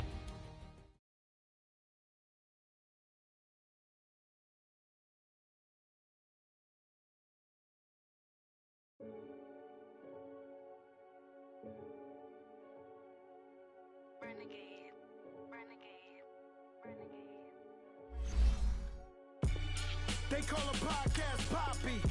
King goes, I see they tryna copy. Diamonds in the chains, bust down wrists. And you ain't never seen no like this. What? Tell me something I don't know. What? Tell me something I don't know. What? Tell me something I don't know. Like when it drop, whole game in the chokehold. I be out on a late night, opposite a play fight. See slime break night, this break night. My wristwatch is like a break light. And you can get it right on your gravesite. So tell me something I don't know. $50 pizza when I'm eating in Soho. I heard that you in love with the stuff in your hate me, they hate me. What should I do? Keep getting money. It's funny, I was just like you. Super Bowl Sunday with the facts. Security guard told Kevin Hart to relax. Oh! Tell me something I don't know. What? Tell me something I don't know. What? Tell me something I don't know. Like when it drop, whole game in the chokehold. Tell me something I don't know. What? Tell me something I don't know.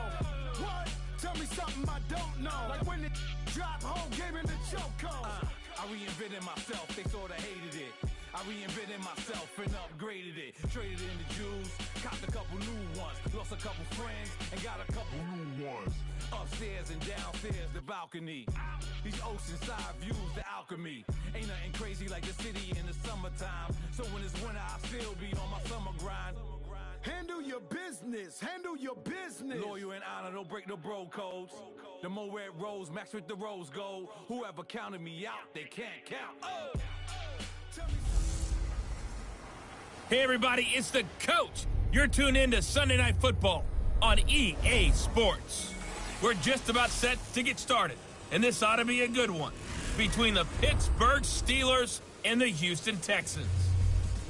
I'll join you again at halftime to look at some of these stats and scores from earlier this afternoon. But for now, it's Sunday Night Football. And on the call, as always, Brandon Godden and Charles Davis. All right, much appreciated, Coach, as we welcome all of you to our exclusive coverage of the National Football League on EA Sports. The scene a few moments ago, here it is. It's unlike any other in sport as both teams made their way out of the tunnel. These folks are fired up as their guys are ready to do battle between the Pittsburgh Steelers and the Houston Texans. Hi again, everyone. With Charles Davis, I'm Brandon Godden. And, Charles, we look at this Texan ball club entering play here. They come in riding high, just one loss in their last 7 games. It's a very focused team, very disciplined. They've kept the penalties to a minimum, and they're winning football games. Meanwhile, for the visiting Steelers, the streak continues, doesn't it? They come in here a perfect 11-0.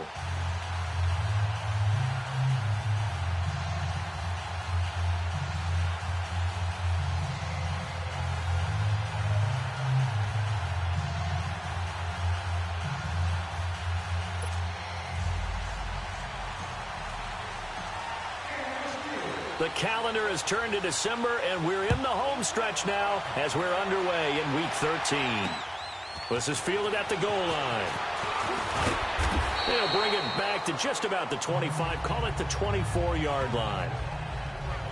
So out come the Texans for their opening drive. They'll be led out by their veteran quarterback out of North Carolina State. It's Phillip Rivers. You enjoyed watching that game tape, didn't you? Yeah, Last week's game. It was good. 4 touchdowns, 1 pick. Now, you were a little upset about the pick. I didn't know if you would play him this week or not if you were the head coach. Hey, they got the win. You got the win, so you're going to give him another chance? I'm going to give him another shot. All right. I think the ratio's pretty good. He'll try and eliminate the interception, but he wants to keep that hot streak going, throwing touchdown passes.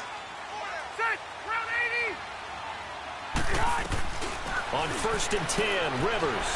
It's a short one here, complete to his tight end. And they're able to get this one across the 35. First down yardage on the first play of the drive. Give him 14. I got a kick out of that one, partner. You and I talk often about trying to hide receivers in certain situations, but a guy of his size can't really hide him. But the tight end drag route, definitely an effective way to sneak him across the formation for an easy completion and a first down. And the big boys up front in the trenches, what do you think of the O-line, Charles? I love them because this is a group that's so cohesive. They know what the man next to them is going to do at all times, and they operate as a terrific unit.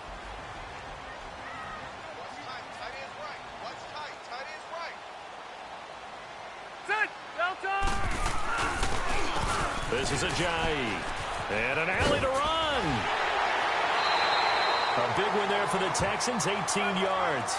A couple of nice carries back-to-back here, establishing the ground game a bit. Yeah, these aren't bare-bones runs now. I mean, they're getting substantial yardage, the kind of yards you're looking for, right? Let's go ahead and use a cliche. Stay ahead of the change, right?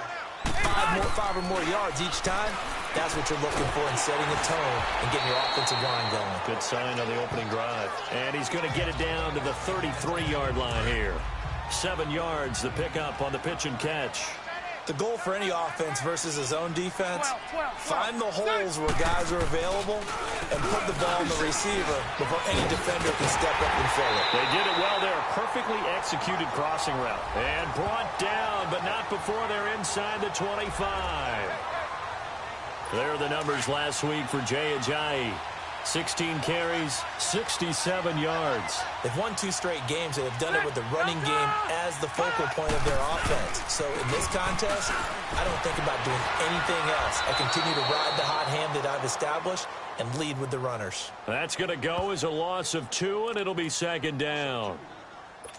Okay, let's just make this one simple. We know that the running game is not their thing, but they can't just throw it on every single down without expecting some real heat from the pass rush. 2nd down, Rivers. Looking this time for Woods, and it's intercepted. Picked off at the 15. And he's going to be brought down by the face mask. Here come the flags. This is going to get him a first down. Foul. Face mask. Defense. So that flag will cost him 15. And it doesn't matter anymore how you get the face mask. Any part of it, that's going to be 15 yards. The face mask moves him all the way out past the 40 now for first down.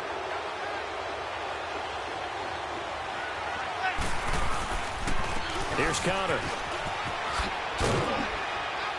And give him about 5 as he gets this up to the 48-yard line. In a word, I would say productive, finding the end zone 3 different times. Is it possible that you're really underselling it? 3 touchdowns, just going to call him productive? Right. What do you want? This guy had a nose for the end zone. He was good. Had a snootful, didn't he? How about that? Big-time game.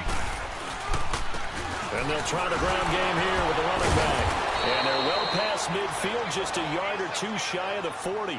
12 yards that time at a Pittsburgh first. Usually we see runs like this as the defense breaks down later in the game, but this guy is setting the tone early, running through all types of tackles and put the defense back on its heels. And they'll run it here. Into the secondary again. And down to the 19-yard line. That's good for 21 yards and a first down. So back-to-back big runs, picking apart this defense on the opening drive. I thought this was a passing league. I thought this was the era we were in where the ball was always in the air, right? They didn't get the memo. And they didn't get the memo, and I know this to be true. Offensive linemen still, to this day, they want to run the football. They want to fire out and hit people across the line of scrimmage and they're clearing space. And he'll at least get him inside the red zone here, down to about the 19. Tim Williams makes the tackle. Defensively here, you're facing a top-5 team in terms of points scored in the NFL. So when they're that high-powered, you've got to find a way to hold them under 20. Because to me, that's the magic number. 20 points scored gives yourself you give yourself the best chance to win. So if they're up around 24, 28, 30, they could be in some trouble. And I think so, because then you turn it into a shootout, and that means your offense has to keep pace. It's really simple to say that they know their identity, that they are a passing team. But one of the reasons that they're so successful, they know how to mix in the run and make sure that they keep the defense off balance and not able to just simply say, let's go get the quarterback and disrupt things. Now Breeze on third down. And all the way down inside the 5 to the 4. They're able to convert on third down, and that sets up a 1st and goal. Now that's disappointing for the defense. They had the advantage, had excellent coverage all over the field, but they let him get away, scramble, and pick up a 1st down and inside the 5-yard line. They'll try and run for it on 1st and goal. And forget about finding a lane. He barely had time to look up before he was planted in the backfield.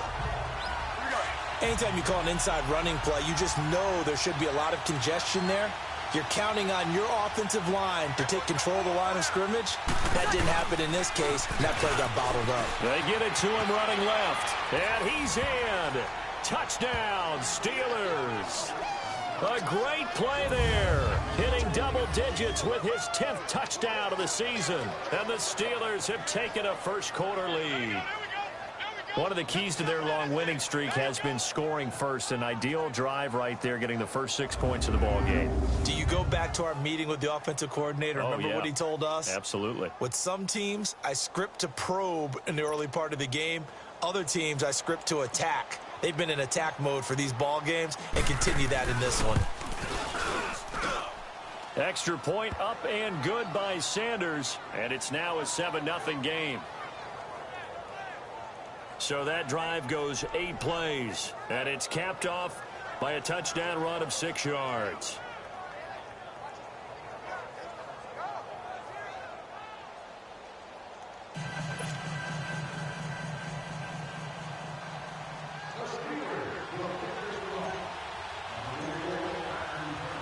Sanders now to kick this one away.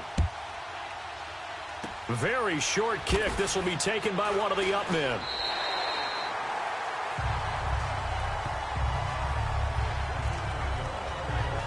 And now out comes Houston. And the interception last time on the opponent's side of the field. Certainly not what they wanted.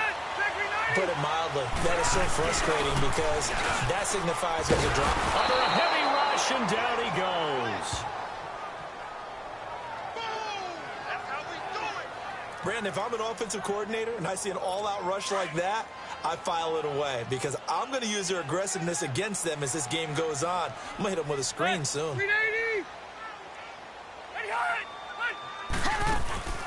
On the ground, this is Lamar Miller. And he'll fight forward to about the 27-yard line. Nigel Bradham brings him down. We take a glance now at the starters on the defensive side of the ball for Pittsburgh. Against the pass, just numbers that they haven't liked. Number 30 in the league right now. And those are the kind of plays that this unit needs to make because they know that going against a team of this magnitude and the way that they're playing, they cannot afford to let them get on a roll early. Chip away at their timing. Set, round 80, 300, 85. Third and long for Rivers. And this is going to be incomplete. Not only was the call spot on, how about the execution of that defense right there? The zone was absolutely locked up tight. He was trying to force it in there on third down. But if there's a time to force it, he felt like he needed to make a play, right? Yeah, exactly right. Third down, you got to try and find something. There's nothing available there for him. And Antonio Brown yet to get back on his feet. Apparently shaking up that last play. While the training staff works on him, we'll step aside and be right back.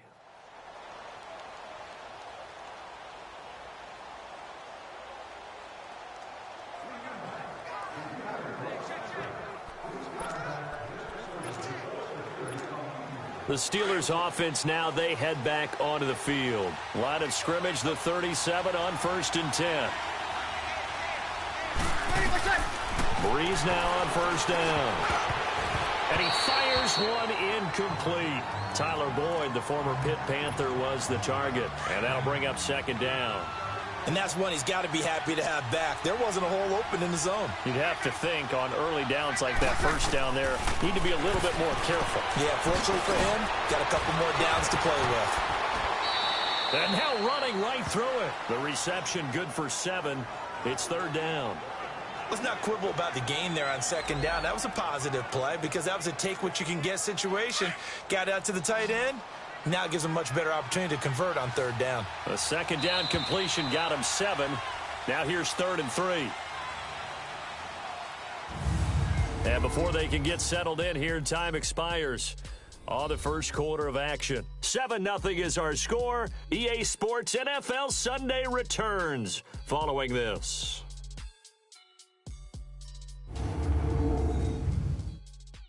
The NFL on EA Sports is fueled by Gatorade, the sports fuel company. Back with Charles Davis, Brandon Gaudin. It's Steeler football to begin quarter number 2. They'll face a 3rd down conversion attempt here, 3rd and 3.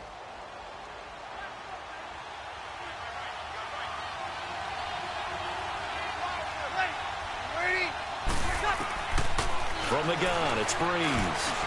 And almost picked off. I guess the good news for them now, it's 4th down. Tremendous coverage there. Just did not catch the football and complete the interception. But what do they say all the time? If he had really good hands, he'd be playing offense. To punt it away on 4th down, here's Drew. And how about this, a fake? He rifles one that's intercepted. Quincy Wilson with the INT. And he's able to get it back to the 41-yard line. And that's a great example of ball skills right there, partner. You and I do a lot of games, and I can't tell you how many guys look to run with the football before they've intercepted it. So that's a nice job of focusing on the task at hand and coming away with the interception. Here's Ajayi, and he'll be brought down, losing yardage back at the 40. It's a loss of a yard there, and now 2nd down. Well, you had to punt on your first drive, and on the first play of the second drive, you end up going backwards. I would dare say they need something good to happen right here, right now. Here's Rivers. And, boy, that one drops incomplete, but if he was hit a fraction sooner, it may have been a fumble. Sure, that pass was incomplete as they made an attempt to get a big one downfield. But that's okay because the second part of that is if you don't get the completion, at least you've told the defense you're trying to stretch them out a little bit, and they may have to change accordingly. Throwing, Rivers. Trying to find his tight end, Kelsey, and it's intercepted. Picked off by Tashawn Gibson. And he brings this one back. It's a pick 6 for a Steeler touchdown. third down, passing down. They throw the extra defensive back in there for a nickel package, and it worked out. Yeah, and it's not anything that you would think is just great strategy. It's just that when you have 5 defensive backs on the field and an obvious passing down, it's a lot tougher to complete a pass. And on that play, they completed it just to the wrong team, and it cost them 6 points.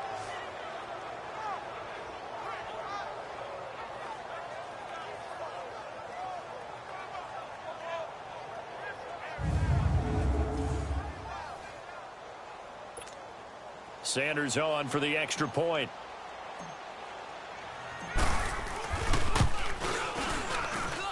Extra point up and good by Sanders, and that'll make the score 14-0.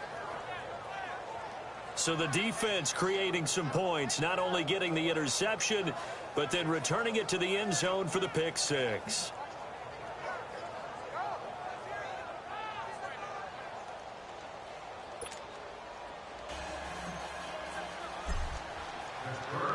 So they'll get another shot on offense following that pick six. And now the kick is away. Short kick. One of the up middle take it down.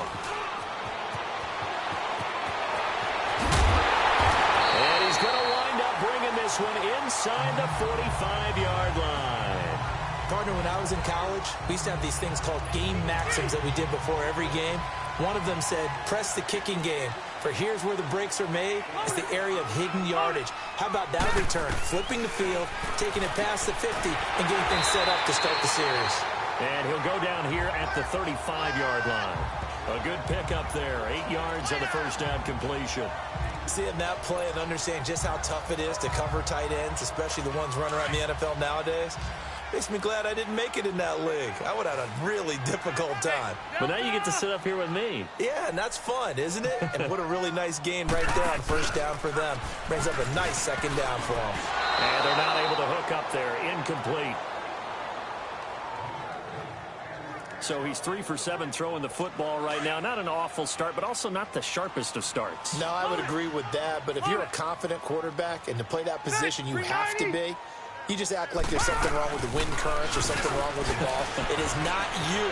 Keep throwing. That timing usually develops. And he's in. Touchdown, Houston. Lamar Miller, his 3rd touchdown now on the year. And the Texans have cut it to within a score. So this is blocked.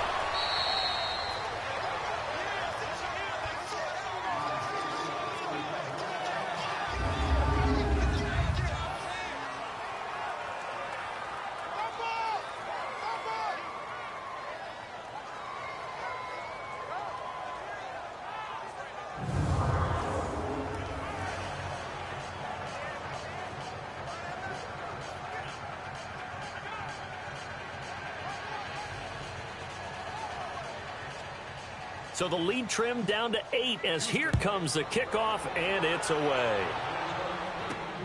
This is taken at the 3. And good starting field position. He'll get this one all the way up to about the 35-yard line. Getting set to go again as we look at the back heading onto the field again. He's been effective so far over the 40-yard mark here in the second quarter. Don't forget about those guys up front, though. They've been effective, too. The leverage game has been in their favor. They've been the ones who've been able to bend their knees, drop their hips, and get a little bit lower than the guys on the other side of the football. And they've moved them out of the way for the runner. Sometimes that's tough for those big fellas. Not an easy thing for them to do. Looking left side, and he's got a man. That's Robertson. And into the end zone. Touchdown, Pittsburgh. A big play there. His first NFL reception goes for 6. And the Steelers get the quick strike touchdown.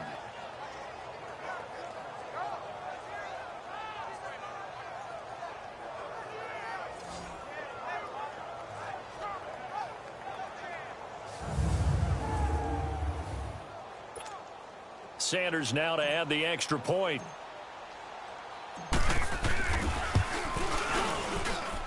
Extra point up and good by Sanders. And the decision to just kick the extra point winds up successful.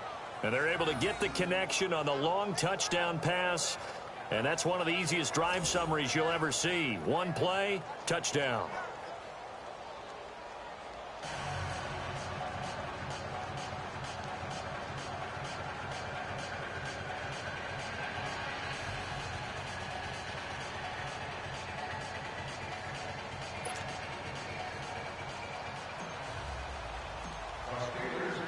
Sanders now to kick this one away.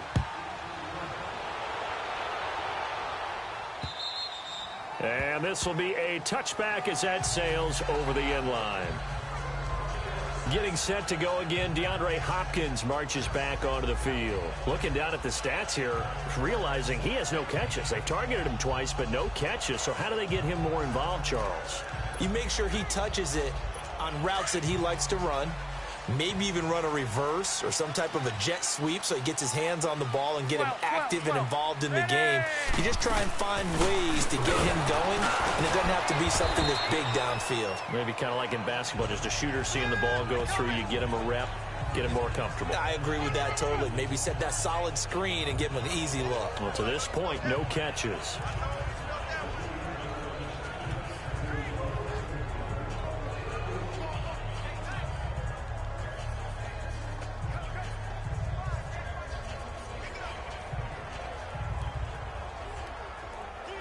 They'll break the huddle, come up on 2nd and 8 at the 27-yard line. Room! Got white 90. Block 15! They keep it on the ground. This time it's Miller.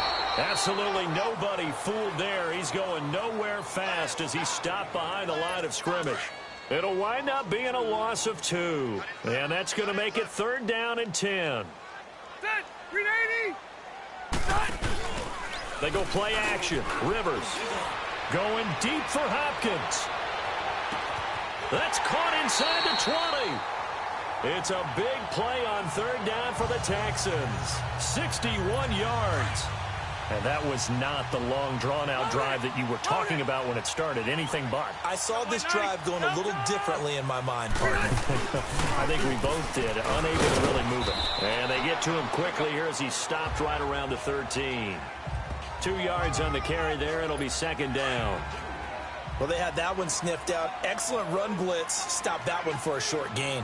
What makes a good run blitz a good run blitz? The ability to stay on task, to follow up your assignment, go to the gap you're supposed to cover, and not be deterred by anything else.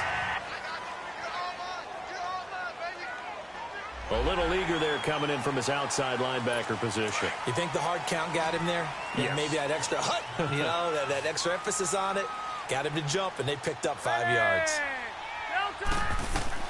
Now a 2nd down throw for Rivers. And he's got it. And he takes this down to about the 2 before going out of bounds. The 6 yards on the pickup, and it leaves him with a 1st and goal. Great footwork there, Charles, to dot the I, stay in bounds, get both feet in. He's probably thinking, though, man, I made a catch like that close to the end zone. I should have scored. Yeah, there's always a regret when you're that close to the goal line. But let's go back to what you talked about before. Getting his feet down. Would you say dotting the I? I can cross the T as well. That was excellent footwork to get in bounds and make a great catch. They've made goal line offense a priority on the practice field this week. This is exactly the situation they've been prepping for. And they'll turn to a power game to try to get in. And he gets into the end zone. Touchdown, Houston. It's the fullback. His 3rd touchdown now on the year. And the Texans get a bit closer. And when the smaller guy can't power to cross the goal line, Charles, sometimes you need to go with a fullback. They did. It worked. What's that thing about force and mass? How's that? Oh, yeah. Force equals mass times acceleration. Oh, that's big-time stuff. That's from the same guy the apple dropped on his head, right? So the drive there took 6 plays. And it's culminated by a 2-yard touchdown run.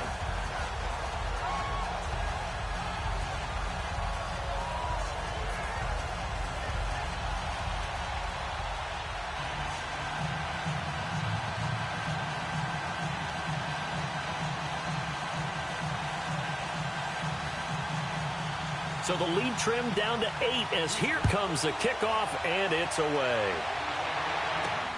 This fielded at the 2. Nifty move. And it's a pretty good return here as he'll get it up to the 29-yard line.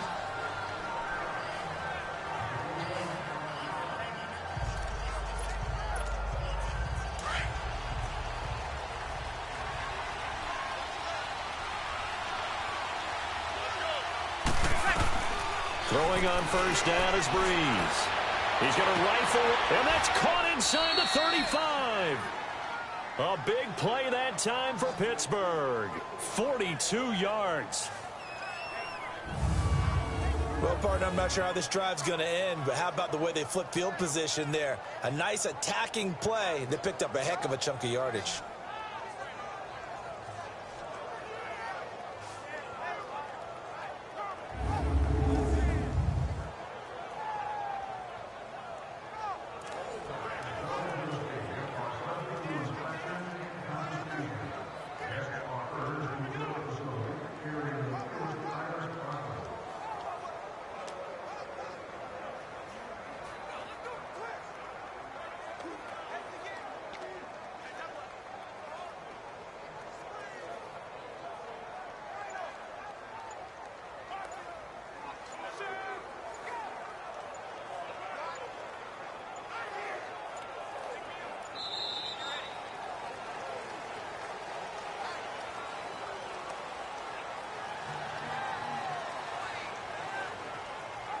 And that'll be accepted, of course, and that moves him back 5.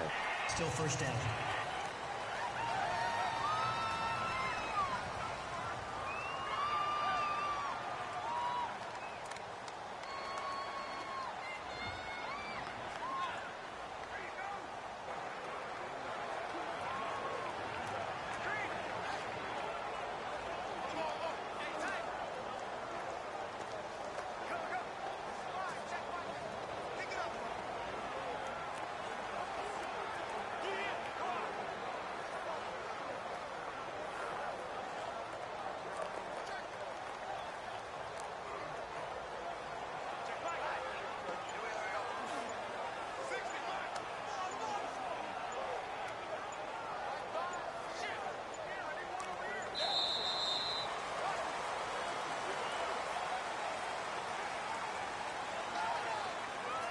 Delay of game, offense.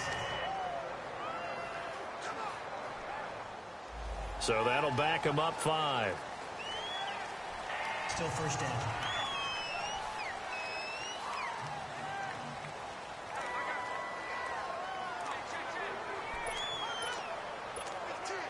Successive penalties have them looking now at a 1st and 20.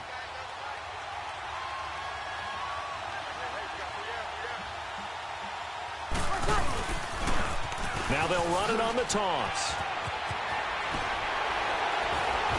And he'll be out of bounds as he gets it down to the 30 there. 1:58 to go in this first half of play. We're back to Houston after this timeout. Coming up at the half, a reminder, we go back to Orlando to check in with Jonathan Coachman. He'll have a look back at our first half as well as a look ahead to what's coming up later this weekend.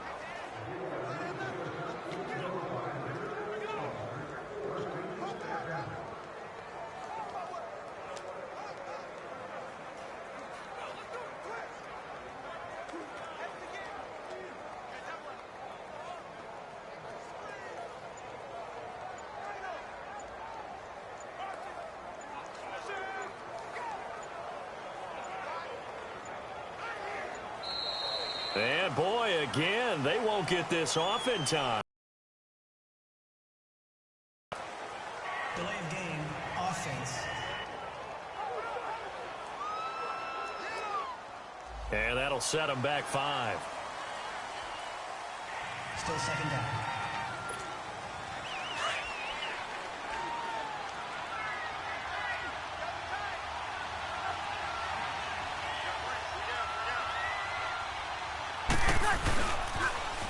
Now they'll run it on the toss. And a solid run down inside the 30. It's a 7-yard gain that gets him back to the original line of scrimmage. 3rd and 10. I know the toss play begins with the guy taking the snap and turning around and tossing it to the runner. But where the real intrigue is, can they seal the edge, whether it's an offensive tackle or a tight end, in the direction they want to run the football? If they do that, that's the result that you get. That type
of a gain. If they don't, oftentimes it's not a very successful play.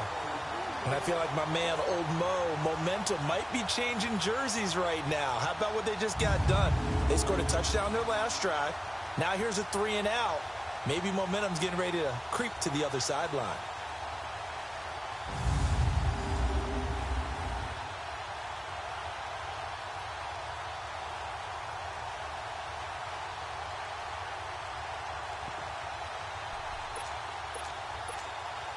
So Breeze is going to stay out there, and they're going to go for this on 4th down.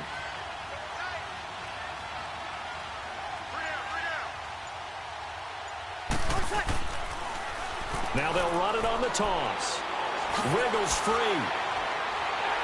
And he won't get there. They stop him a few yards short of the line to gain. Mike Tomlin takes a shot here, but to no avail. And this Texans defense stands tall. So they've gone for it twice now on 4th down in this game, and both times unsuccessful. I wish we could hear the headsets now between the head coach and the offensive coordinator. Now that they're 0 for 2, if they get into a third situation, head coach might say, hey, you got anything for this one? Might get radio silence back. All right. Set. 380. 85. Rivers now to throw on 1st down. And the Steeler pressure too much here. He's going to go down. Oh, and after the sack, he's still down on the field. While the training staff takes a peek, we'll take a break.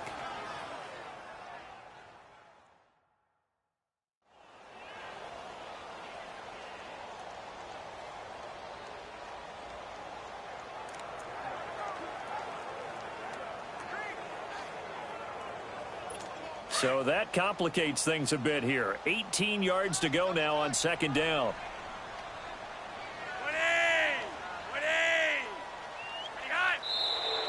20. And movement here by one of the Texans up front. In comes the flag. False start, offense. Oh, jumping early from his tight end spot. Maybe trying to get a jump start on that route. Yeah, I think you're exactly right about that. And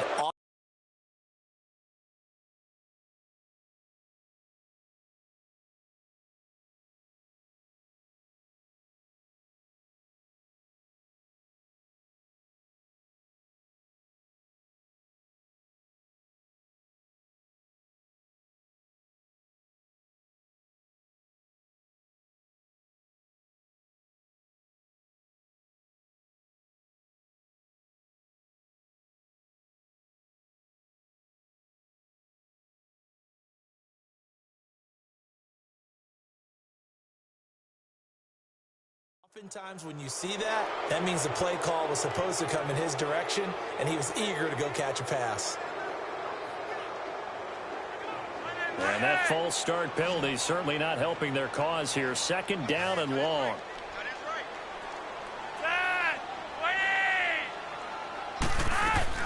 Flacco from the gun. To the right side, it's Kelsey. And he'll get it up here this time to the 21. It's a pickup of 12, and that'll set up a 3rd down. They'll get to the line here, but remember, it's also 3rd down. Flacco. And an incomplete pass. That'll stop the clock here with just under a minute to play in half number 1. Well, they've had a pretty frustrating first half here offensively, and then just continued there with that incompletion. And definitely frustrating for them, but heartening for the other guys. Those stop troops, they're enjoying things right now. They made it very difficult for them throughout the half. Give them 11 yards that time on the return. And the Steelers will go on offense here, 1st and 10.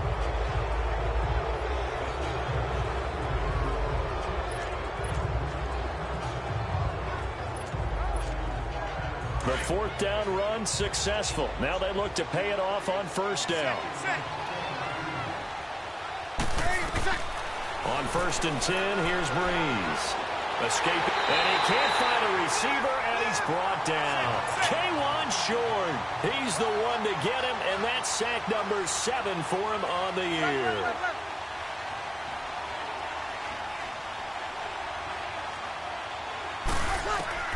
On 2nd down, here's Breeze. They'll tussle for it, and this is going to be caught.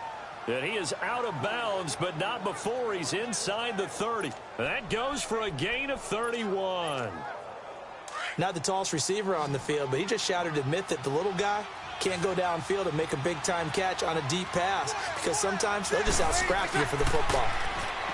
Here's Breeze. Throw left side complete. It's Boyd.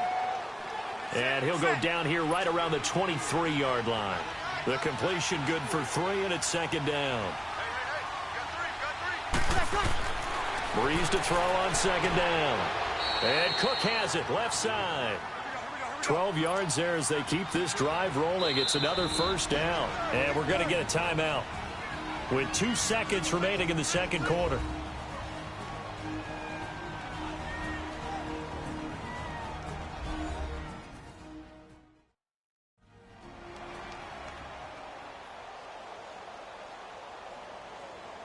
And we're back. The offense had a chance to talk things over. We'll see what they come up with here on this next play.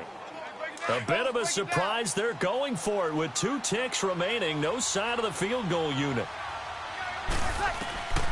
The final shot before half for Breeze.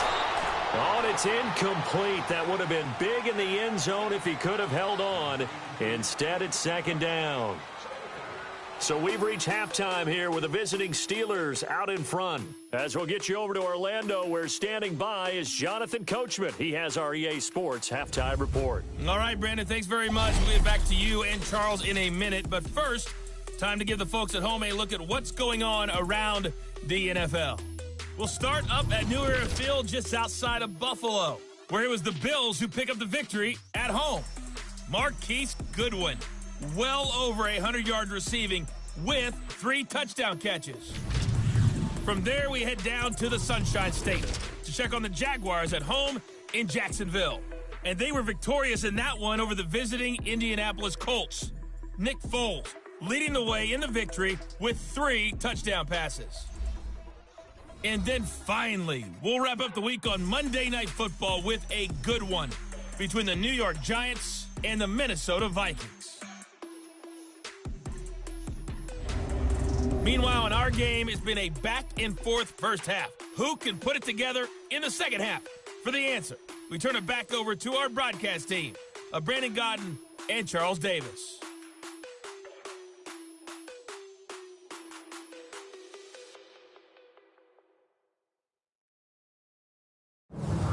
Okay, Coach, appreciate it. A 1-touchdown game here as we get set to resume play in the second half. So time for the second half as the Steelers have the lead, and they will also be receiving the football here to start the third quarter.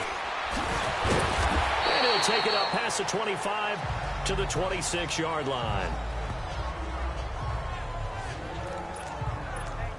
The Steeler offense now with a football first here to begin the third quarter. They have the lead. Now they'll be looking to extend that lead. And this is where I enjoy talking about one of my favorite subjects, tendency breakers.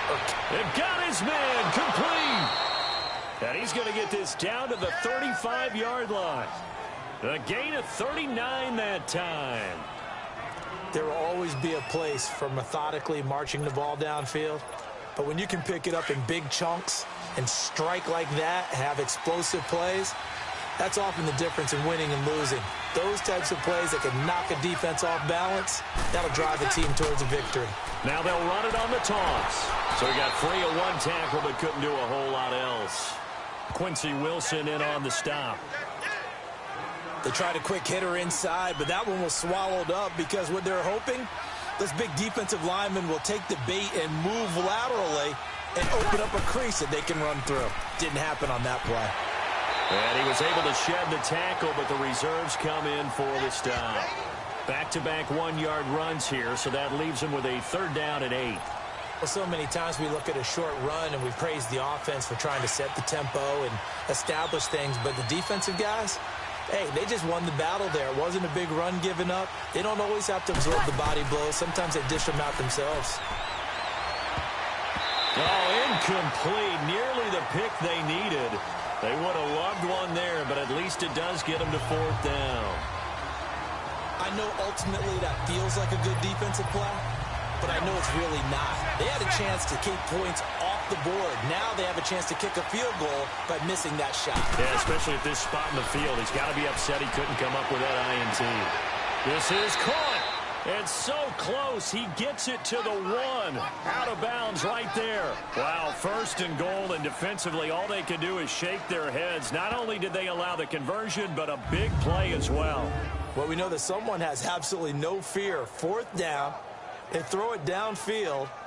That ball was competed for by both the defender and the guy catching it, and he comes down with it. Now they've got 1st and goal. What a big-time play.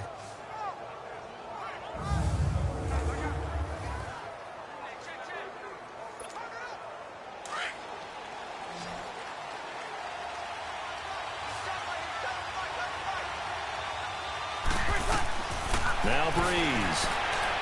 And he's in for 6 and a Steeler touchdown. Drew Brees, his 2nd touchdown of the night. And the Steelers find a way to stretch their lead.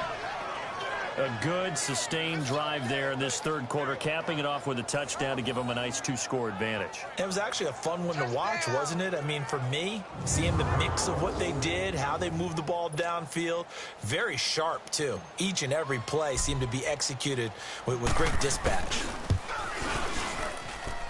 Extra point up and good by Sanders. And the decision to just kick the extra point winds up successful. That time a 6-play drive. And it ends with a 1-yard touchdown run. Sanders now to kick this one away. Very short kick. This will be taken by one of the up men. And they'll be set up pretty nicely here as they have it up to the 35-yard line. And now out comes Houston. They were able to get the stop defensively. Now a chance to turn that into points on the offensive end. Can you imagine what the grease board looks like at the half? Because no, tell me. That's exactly what they printed up.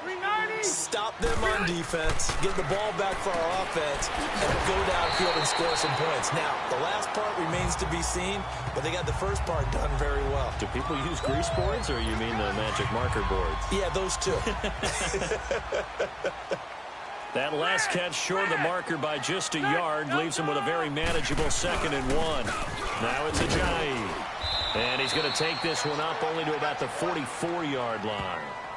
Only a yard on the pickup there, and it'll bring up a 3rd down. You know that old expression, it's not my night? It hasn't been his so far. I don't know if the legs are a little bit heavy. Sometimes having to hang out all day and play doesn't exactly play to your advantage, but it's been a tough go for him. And every time he looks up, somebody's there defensively. That was the same case on that play. That one goes for 29 yards on 3rd down.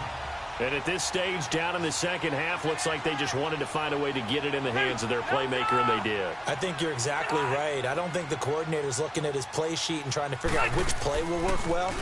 He's trying to figure out how to get the ball to the playmaker that you just described.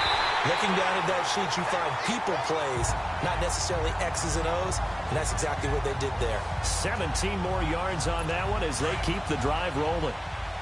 And another thing that makes the comeback route really effective is that oftentimes after you've made the initial move, receivers breaking away from the defensive back, and that makes it a really tough play to defend. A nice chunk of yardage picked up there. He'll get it up the middle. They'll say no gain on the play, and it'll be 2nd and goal.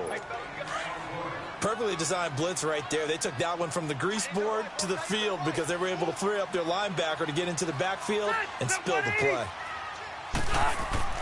Rivers now on 2nd down. The quick slant caught. And he'll be brought down right on the edge of the goal line at about the 1-yard line. A touchdown-saving tackle there. Now it's 3rd and goal.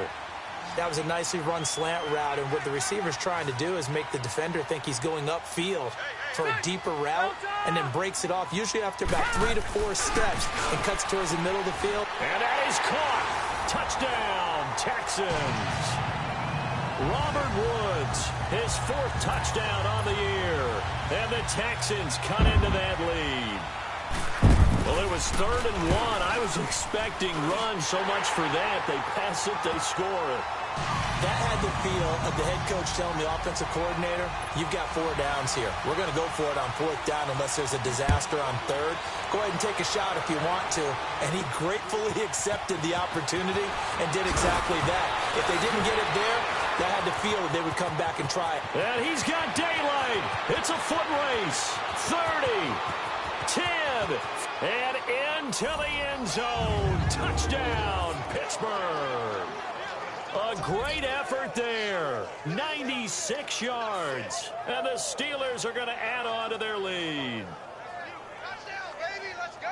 It's been a back-and-forth game. A lot of points on the board. And that return right there kind of indicative of how this thing's gone. Well, you've seen both teams go at it. And as you just pointed out, both of them have found the end zone.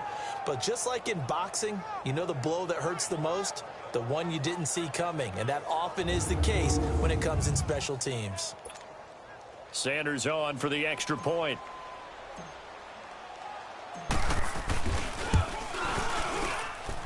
Extra point up and good by Sanders. And the decision to just kick the extra point winds up successful.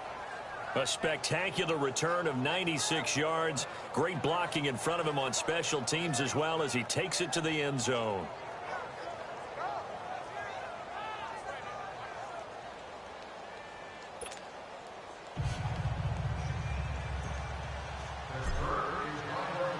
So now the other return teams out there as they'll try to duplicate what they just saw. Short kick. One of the up men will take it now.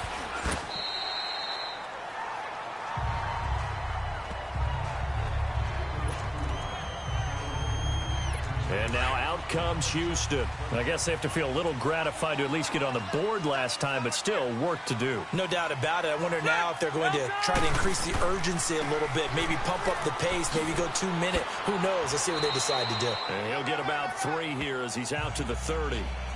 What's the old expression, 3 yards in a cloud of dust? In this case, it's dust-covered pellets. It's no longer that old grass that we used to play on, right, and chew it up.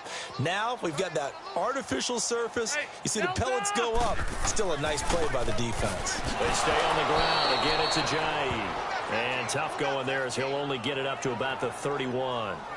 Cameron Hayward in on the tackle. And this is why aggressive defensive coordinators love to blitz. It wreaks havoc because they end up taking their attention to the blitzers, freed up the D lineman to make the play. On 3rd down, Rivers. Now a hit, and Rivers lost the football. On plays like this where the ball comes free, it's often unusual for the team that lost it to get it back. Because this is the quarterback. The ball gets away from him. Everyone else is trying to execute what they're supposed to do on offense. They're usually looking in the other direction, downfield, or have moved away from him. In this case, though, a teammate is able to come up with the ball. And Pittsburgh getting set to take the field. This is sort of what you would call a put-away drive, isn't it? They score here, especially a touchdown. It's almost out of reach. It certainly feels that way, and I think that they're going to call their plays accordingly because what you really want to do, even though you know the scoreboard is still up there and the game's going to go on, in fact, you can take the spirit away from another team, that their drive and will to come back and win can be taken with another score right here. It's still 3rd quarter, but you just get that feel. Yeah, they're teetering right there on the brink, aren't they? Oh, incomplete. A turnover would have really helped there, almost intercepted. Instead, it's just 2nd down. You're down 2 touchdowns. You just know defensively you absolutely have to come up with a big play. That nearly was one right there. Looked over at the sideline immediately after the drop. And that's caught inside the 35. Now he's going to get this all the way down inside the 35. They give him a gain of 38. And a good quarterback facing zone coverage. If he has just a little bit of time to survey the scene, that's what's going to happen. No doubt about it. If there's no pressure, he's going to continue to pick them apart because he'll have all that time to find someone open downfield. He can only cover for so long. So maybe they want to go to a zone blitz scheme, get a little bit more pressure. Remember when Carolina did that against Denver? They lost the game ultimately. They dropped the defensive end out, and he ended up with an interception in that game in Super Bowl 50. Maybe some sort of scheme like that to try and get more pressure at the passer. And not much running room. Down to the 32. Just a yard on the 1st down carry, so it's 2nd and 9. He was hoping to get to the edge, but they did a really nice job of forcing him back inside. That's excellent fundamental defensive football. Don't let them outside where they can really shred your defense. And into the end zone. Touchdown, Pittsburgh. A great play there with touchdown number 2 in the game and now 11 on the year. And the Steelers find a way to stretch their lead. And he certainly played a pivotal role with those 2 TDs and why they're up on the scoreboard right now. Well, someone's all about winning, aren't they? Because he's not worried about the number. Sure, it's great to have 2 touchdowns. But the bottom line is what he's doing is contributing to their lead. He wants to continue to do so. Sanders now to add the extra point.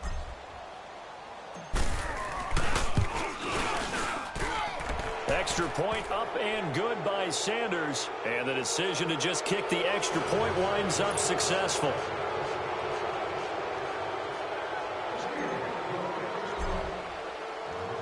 Sanders now to kick this one away. Very short kick. This will be taken by one of the up men. And penalty markers down on the field. And they might be backing up a bit here to start the drive. Holding offense.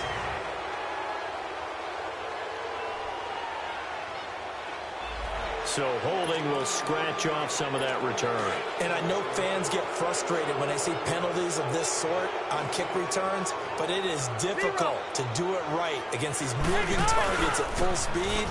Hard to do. And incomplete as he was knocked as he threw it, and it took the ball off course.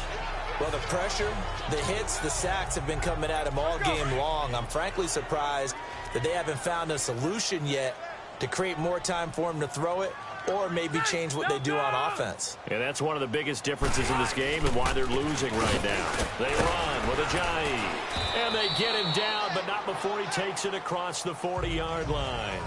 10 yards there, good enough for a Texan first down.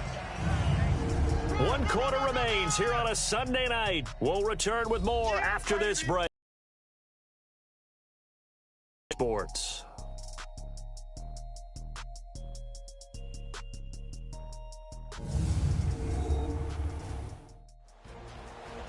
Back now in Houston. A lot of folks starting to make their way to the parking lot. Their guys trail big here to begin quarter number 4. So after the run by Jay Ajayi, here's 1st and 10.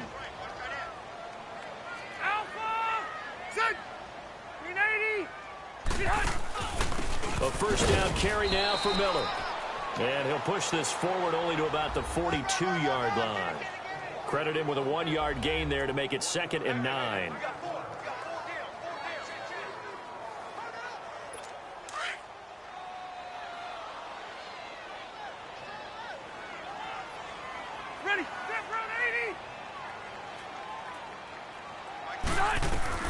To throw on 2nd down.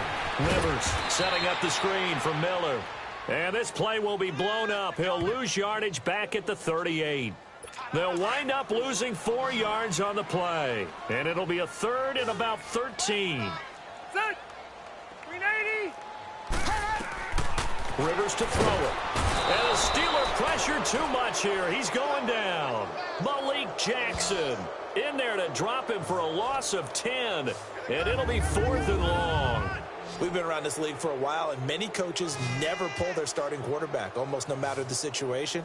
In this case, though, I think he's got to make a decision. He's taking a pretty good beating out there. Yeah, and with the deficit, maybe not wanting to risk an injury.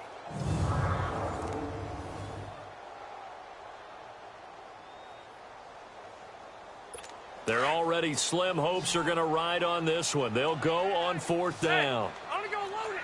Load it. Got to try it here. He's back to throw. Oh, hit as he throws, and this is going to be incomplete. Bill O'Brien rolls the dice, but to no avail. And the Steelers, they're going to take over an excellent field position.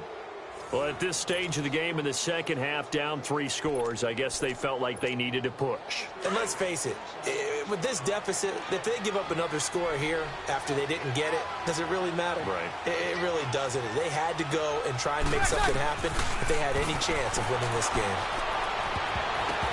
And nearly picked off. Surprising to see a defender of his caliber let it get away, but it does get away and it's second down. Charles, you said earlier this defense is probably going to need to hold these guys right around 20 or under that if they were going to have a chance. It was evident pretty early on that wasn't going to happen. Yeah, they left 20 behind a long time ago in this game, didn't they? It looks like they're headed towards a big, big number. But 20 was the threshold because that kept them in the ball game and kept the pressure off of their own offense. You don't want to throw away this excellent field position, but that's 2 incomplete passes in a row. Definitely need something big here on 3rd and 10. Conversely, defense has done a good job on 1st and 2nd down. The coverage has been draped. He may try and run for this. He'll wind up getting 4 yards there on his own, but it also brings up 4th down. And they had an extra defensive back on the field on that play, and the coverage was excellent. He tried to pull it down and run for it, but they rallied to him and kept him short of a 1st down. Oh, and Sanders pushed it to the right. No good. And this score will stay right where it is. So it's an empty trip downfield there as they get a missed field goal on 4th down. And I didn't see anything in the setup. It's a good snap, good hold. Yep. He just pushed it, and that one never wanted to come back. Now Rivers. Pass incomplete. There was the free safety to Sean Gibson, who was able to range over and knock it away.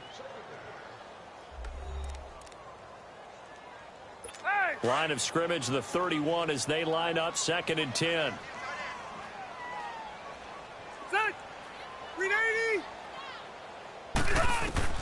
A 2nd down throw for Rivers.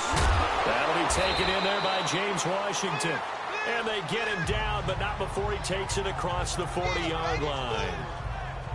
A fresh set of downs on a gain of 13 there for the Texans. You cannot write these guys off just yet, not with a quarterback like that under center. You mean it actually crossed your mind with him running the team that you could actually maybe write this game off? Not yet. Not a chance. Not with him. We've seen it too many times. And he'll be brought down right at the 45-yard line. They'll give him a yard on the play, and that'll make it a 2nd down. You got the big lead defensively, willing to give him that underneath stuff, right? And this is why you work on your tackling. Tackle them after the catch, inbounds, keep the clock running. Just go ahead and bleed the game out that way. And he takes it down deep into enemy territory. Now, after the completion, we're going to get a timeout, an injured player. We'll check on his status when we get back.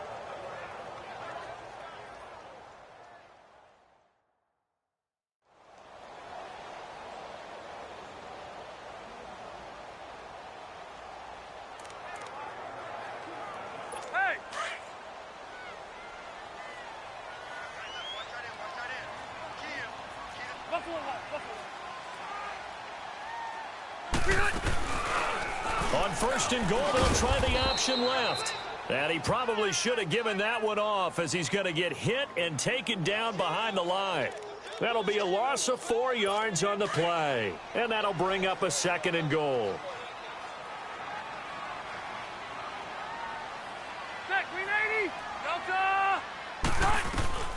Working out of the gun, Rivers.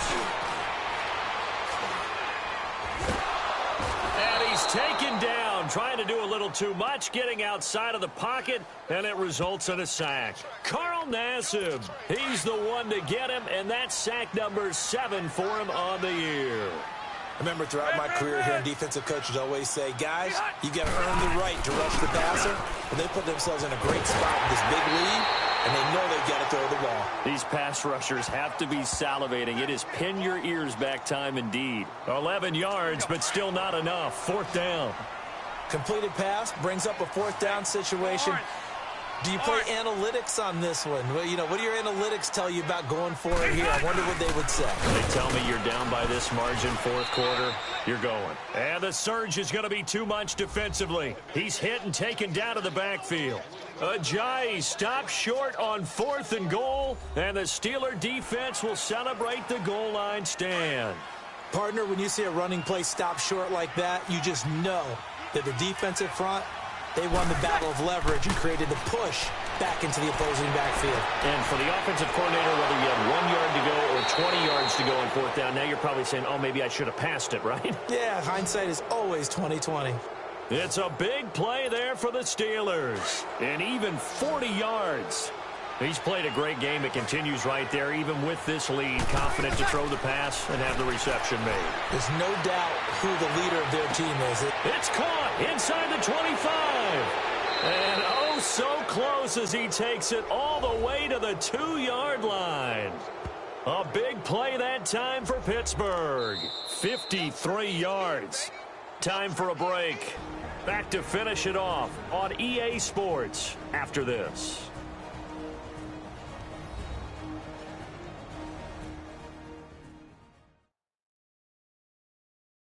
So the Steelers with the football as we get you reset.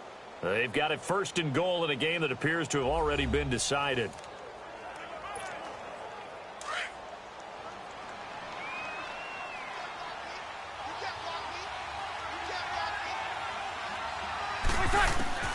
Breeze now.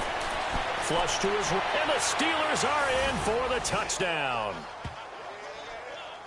And for them, this train, it just keeps rolling, doesn't it? Well on their way to yet another victory. Yeah, it's almost a runaway, isn't it? And you just wonder how anyone could stop this. They got full momentum going, full confidence going. But it's not just their own confidence that's leading them. It's the lack of confidence against their opponents now because they see them coming and think, we've got no shot to beat this team. Extra point up and good by Sanders. And the decision to just kick the extra point winds up successful.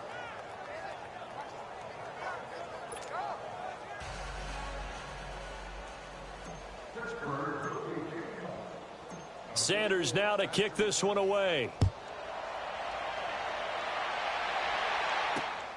This is fielded at the goal line.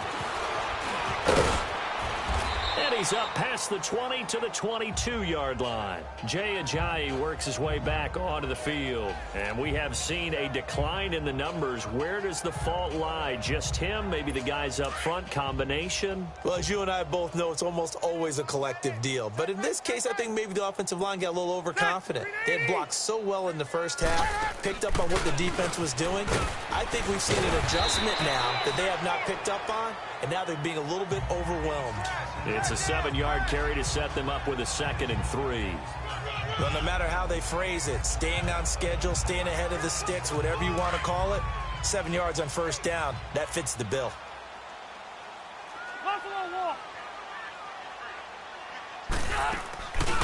Again, it's Miller across the 30 to the 31-yard line.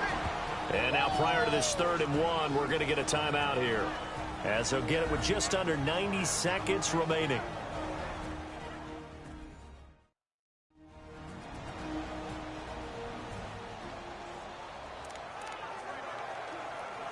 The Texans on 3rd down, not quite 50%, 4 for 9. They need just a yard here. It's 3rd and 1. Hey, you got 3. Set. Delta! From the shotgun, it's Rivers. He's going to let it fly. And a shot taken on 3rd down, unsuccessful. 4th down now. This defense was definitely alert to the possibility of the deep ball, and they were more than ready for it. They've got the lead, 4th quarter. Maybe can expect more passes like that downfield. He'll field this at the 5. A very nice job on the run back there. He'll get 23 yards all told. And the offense will take over with a new set of downs. And Pittsburgh getting set to take the field.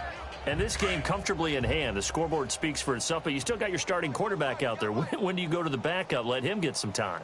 And that's one of the great questions in the NFL, Brandon, because I'm just going to tell you, in the 2015 season, I commentated on 3 games in a row.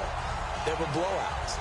And in none of them did the starting quarterback ever come out of the game for the team that had a big lead. And in each instance, I asked the coaches later on, why didn't you do that?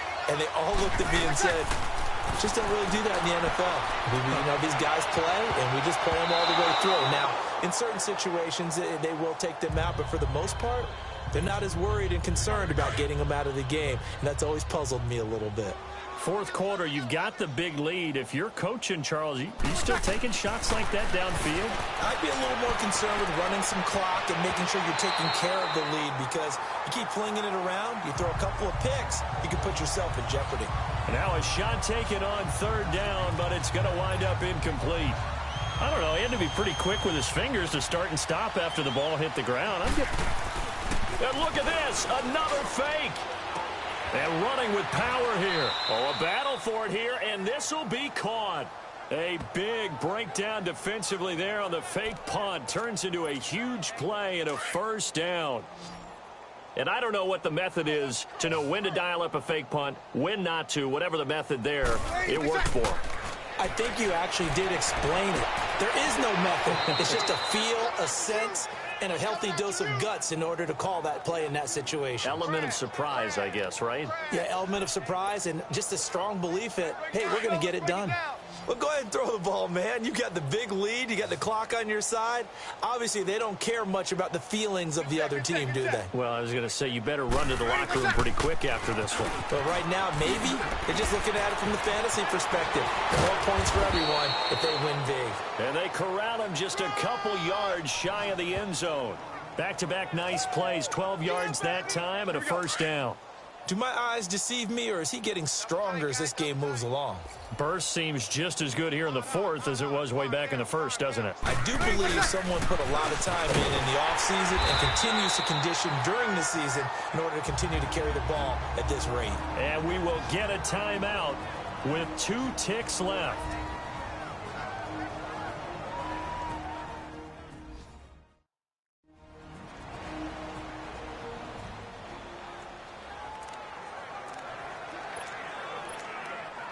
So they're backed up to the 3-yard line, 2nd and goal.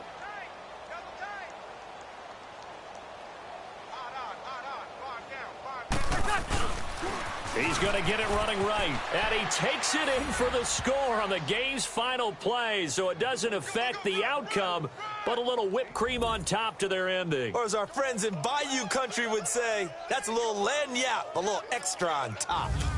One of the fun parts about working with you is that we've learned that there are different ways to do things than the way we were brought up to do them. This is Madden. Of course they were going to go ahead and get another score. What do you mean, take a knee? And that just makes the final margin even more lopsided. I think they earned themselves a cold drink from the fridge, right? There's no doubt about it. Some pretzels, too, some hummus. Go crazy. See, we've learned. Go crazy. We have learned the Madden way of doing things. Extra point up and good by Sanders. And the lead will swell by 1 more. Well, Charles, it's one thing to win. It's another thing to win and put up the amount of points that they did. Boy, were they clicking on offense. They can't help but feel great about themselves, can they? I mean, what a game to put up that number of points, continually feel like they're moving the ball and things are working and clicking. They think that they can bottle this and carry it with them. And as an offensive coordinator, you just don't think you can do anything wrong. Whatever you call, run, pass, it's all going to work. That's called being in the zone. So for the Steelers, the streak continues as they push their mark to a perfect 12-0 now on the year. And they'll get another road test next week as they head to Buffalo to take on the Bills. Meanwhile, for Houston, it's a tough one to swallow as they drop back to 8-4 on the year. And they'll try to rebound next week on the road in Nashville. And for Charles Davis and our entire crew, I'm Brandon Gaudin. You've been watching the NFL on EA Sports.